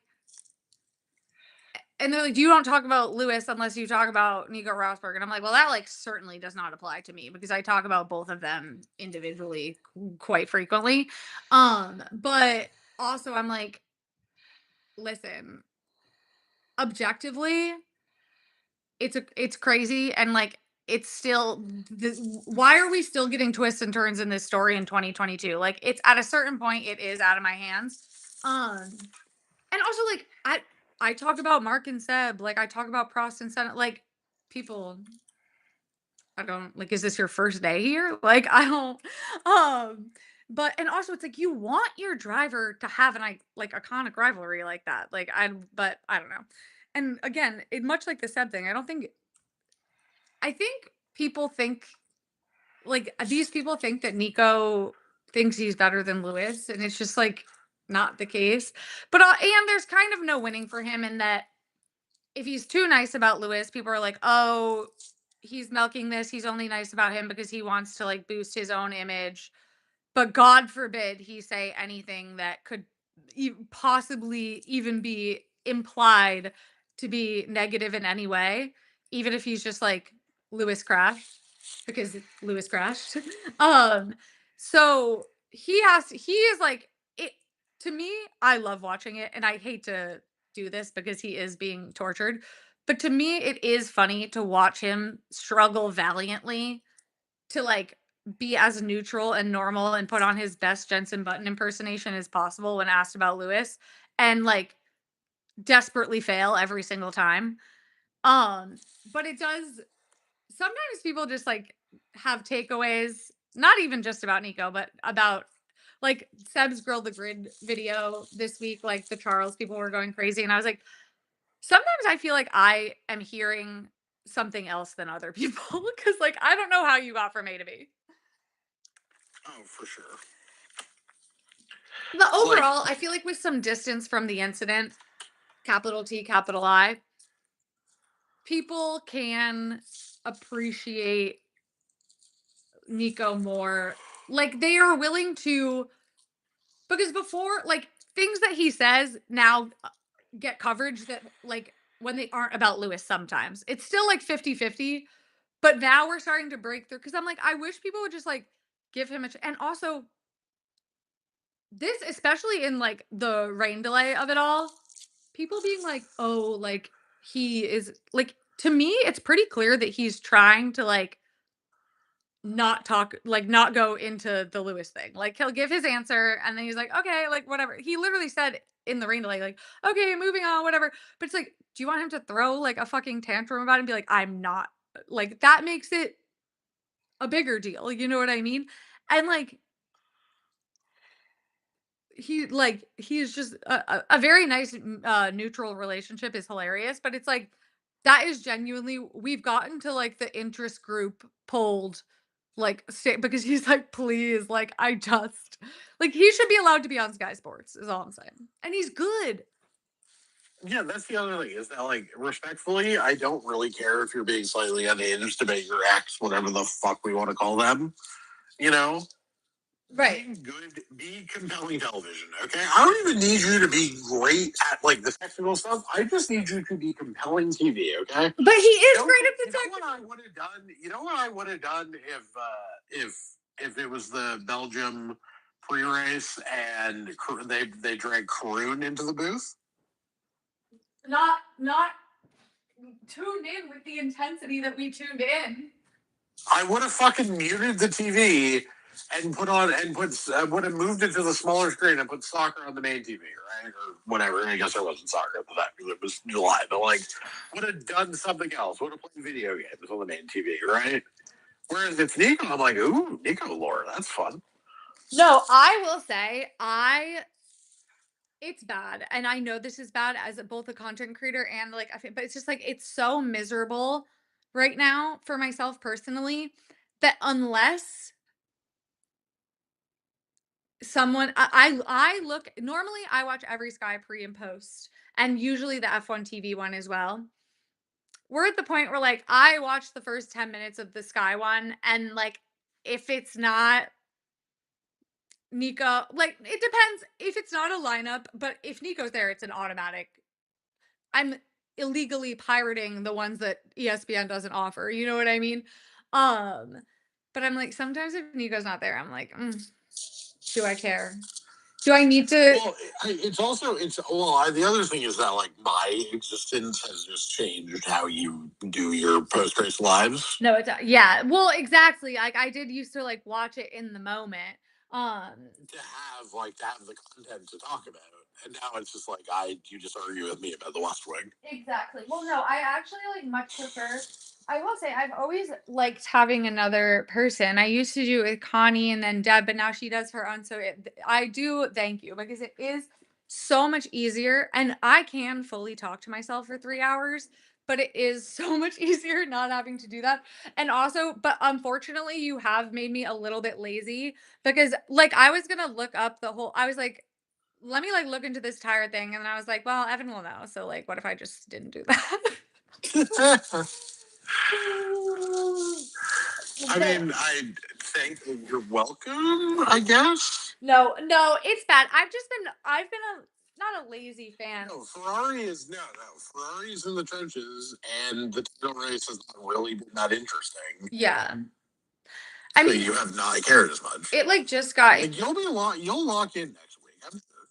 yeah. No, I'm well now. I'm like I'm fully locked because I'm like, all right. Yeah. But even like start rooting for Max has been like semi interesting. Like at least there is like a title race kind of, but like Ferrari being so and especially now, and I knew this was going to be a problem with Lewis going to Ferrari because like before it was like okay, like I could kind of care about Mercedes or like and they were like kind of in the trenches too, but like I had some diversified assets. You know what I mean? With Lewis and Charles at Ferrari, and it is just so and again, this is, like, bad, but it actually does make me upset, like, to watch them give their interviews, like, there is no No, I texted you on Friday. Like, it's actually like legitimately sad for Lewis Hamilton to be like, "Is there any positive you can take from this?" And he goes, "The weather's nice. and The just weather's nice. to see them That's the both best you fucking got it." to see them both sit there and be like, "There is no war in Bossing Say," I'm like, "I" and there's just, like, no light at the end of the tunnel, you know what I mean? And also Because I at don't think you're going to be able to do this 2026 as our year bullshit. I don't think you can do it. I think you know too much that the engine's going to be shit. come what may, you know what I mean? I'm Well, that's the other thing is the season. This is the worst season of F1 I've watched, and I watched 2023. what I'm This reckoning was the 23 was better. Legit, it was. what You I'm know why? why? Because Saturday was always a banger, and the podium places were always a fight. Because you could have George, Lewis, Charles, Carlos, the McLarens by the end of it were competitive. Like Yeah. there was a genuine fight for the podium every fucking week. Your guy could come P2 or P6. Yeah, they were close. Well, yeah, it's just Ferrari's so And bad. Charles was on pole half the fucking time at the end of that season. Yeah, and they're like It's just an incredible. and it's not even it's a boring kind of bad. Like this isn't even like 2022 3 where they were doing like where it was I was just so tense. I was locked in, but I was so tense at all times because I'm like, how are they gonna screw this up right now? You know what I mean? But this is just a slog for Ferrari. And then like the McLaren situation should be interesting, but it's like really more frustrating than anything else. And I mean, Max is Max, but like he's just like no hate, no shade. Like he and George, honestly, the most entertaining thing about this season. No, Eliminate the McLaren. Have Mercedes not ditch development in April, and you have a banger of a season. But yeah, like, but it's been okay. But I also think here's the thing. I think the races themselves just haven't been that great this year. no, because a lot of people, again, this is what happens when most of the field just ditches development. Yeah, You and know? it's kind of unrelated to the championship at all because I think that 2020, if we're like, is the championship fight is Lewis and nobody else. There is no championship fight. But race to race, like there are some crazy fun like races during that season. And 2023, I even defend to that yeah, level. yeah. And I'm like, I would rather have that than whatever is going on right now. Cause I just feel like Flop off? and Yeah. I feel like people when people talk about like how good a season is, like we often focus on the championship battle. And don't get me wrong, that definitely is like that's a huge source of entertainment of overarching narrative that can come. However, and an overarching narrative is a huge plus to add to the entertainment of any season. However, I feel like we really gloss over what is to me the most important thing for my just like enjoyment of Formula One, which is the race to race, like race in, race out. Like, do I walk away at the end of like turning off my like closing my F1 TV browser and I'm like, that was like a even if it's not like a crazy banger, I'm like, "Oh, like, that was fun to watch." How many times am I like, "Well, that was, like, I just spent 2 hours staring at people driving in line." You know what I mean? So you know what you know what I genuinely said out loud at lap 4 of the sprint race yesterday. And Well, I am a sprint defender. If I didn't have money on this, I'd go back to sleep. yeah, The number of real on track overtakes that happened after I said that. none. One, Kimi Antonelli passed Fernando. Slay, Kimmy. And hey, I made money because I bet on George to stay ahead of Lando, and he did. So good job, dirty air, I guess. Yeah, I But just like, no, legitimately, nothing happened. yeah, and I don't Max sat in DRS for a few laps. and the And answer that's the other thing is that I enjoy watching spectacular drivers be spectacular, right? yeah. The shit Max Verstappen was doing consistently in 23 was so incredible. Put that car, watching the car was a thing of beauty. No, Brazil last year was such a like, honestly, Brazil last year, maybe top 5 Brazils for me. Probably not, when I really go back and think about it. 08, 12. I can't even do this right now. It was better than 20. It was better than 22. Yeah.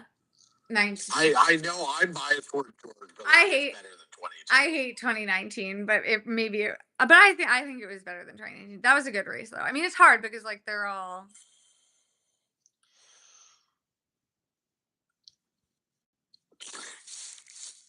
I can't get over that Lando quote. oh. Yeah, because here's the thing.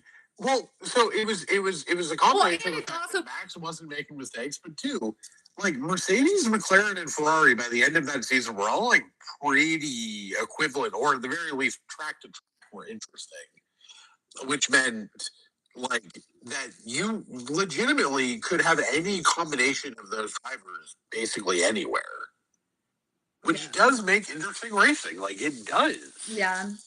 No, and also Brazil last year, like it has the special distinction along with Japan 2007 of being one of those races that is a fun as hell to watch. I would also argue Germany 2007 fun as hell to watch, but also like a prophetic moment in it's one of like F1 has those from time to time where it's like everything that has and will have ever happened is going to be distilled into this perfect metaphor that is this race right now.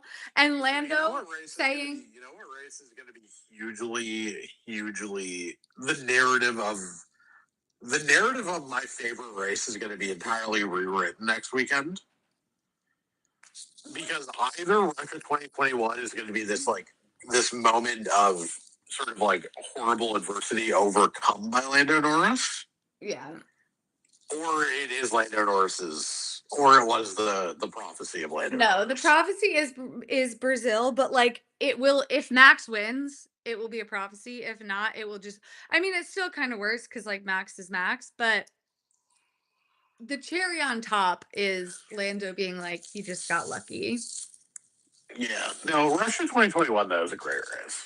You need to get over it and do the watch along over winter break that you've been promising me since the year of our Lord 2022.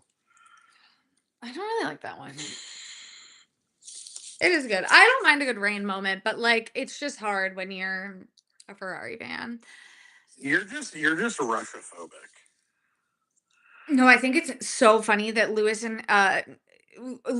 Nico are having an intense like they're the cool down room for all of 2016. Like the other drivers are entitled to financial compensation genuinely. And like the fact that Vladimir Putin is just there, like For what is the most iconic person. they're like Wait, literally like was that the hat toss? no, that was in the US, but Coda Yeah. 2015. That's also 2015, but the the Which like one? Oh, I can see them in the room with Putin. yeah, the two of them are just sitting there like fully dissociated. Like this is the worst time of my life. Like we fucking hate each other. Like Nico Rosberg's like I want to kill myself, and Vladimir Putin is just standing there. Like what? Do you remember who else was on the podium that the day?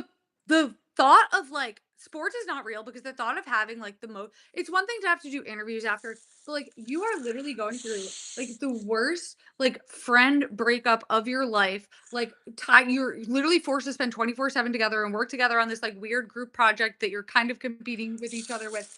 You're like everything is so heightened and awkward and emotional and you just want to and then you're having the worst day of your life. You're so anxious and then you look up and fucking Vladimir Putin is for some reason there. That is how that is real. I do not know. Like, Oh, why is that? no, completely insane. Both of us should probably like actually get some shit stuff done today, Yes, yes. Oh, I have so which would have been delightful. We are you good for both post quali and post race next week? yes. I'm locked in. Good. I need the post quality debrief with you, whether or not, and frankly, if you want to do it on live, like that's fine. Like, I just like talking about sessions with you. Yeah, my mom is gonna be here, but I'm gonna have to carve it out. It's the championship. If Lando wins, maybe not. Why is she coming down? To help me finalize moving out of my old apartment, which, like, to be fair, I don't mind because it's gonna force me to do something that I've been procrastinating, and it'll be easier with my mom. Nice, that's awesome. She correctly assessed. She's like, "You're just like never gonna do this if I don't come down and force you to." And I'm like, "No, I'm gonna wait till like 3 days before, and then I'm gonna do it. I'm gonna do it." But yes, I will talk to you next weekend. Positive Sounds Max good. vibes. Go Mexico. Bye.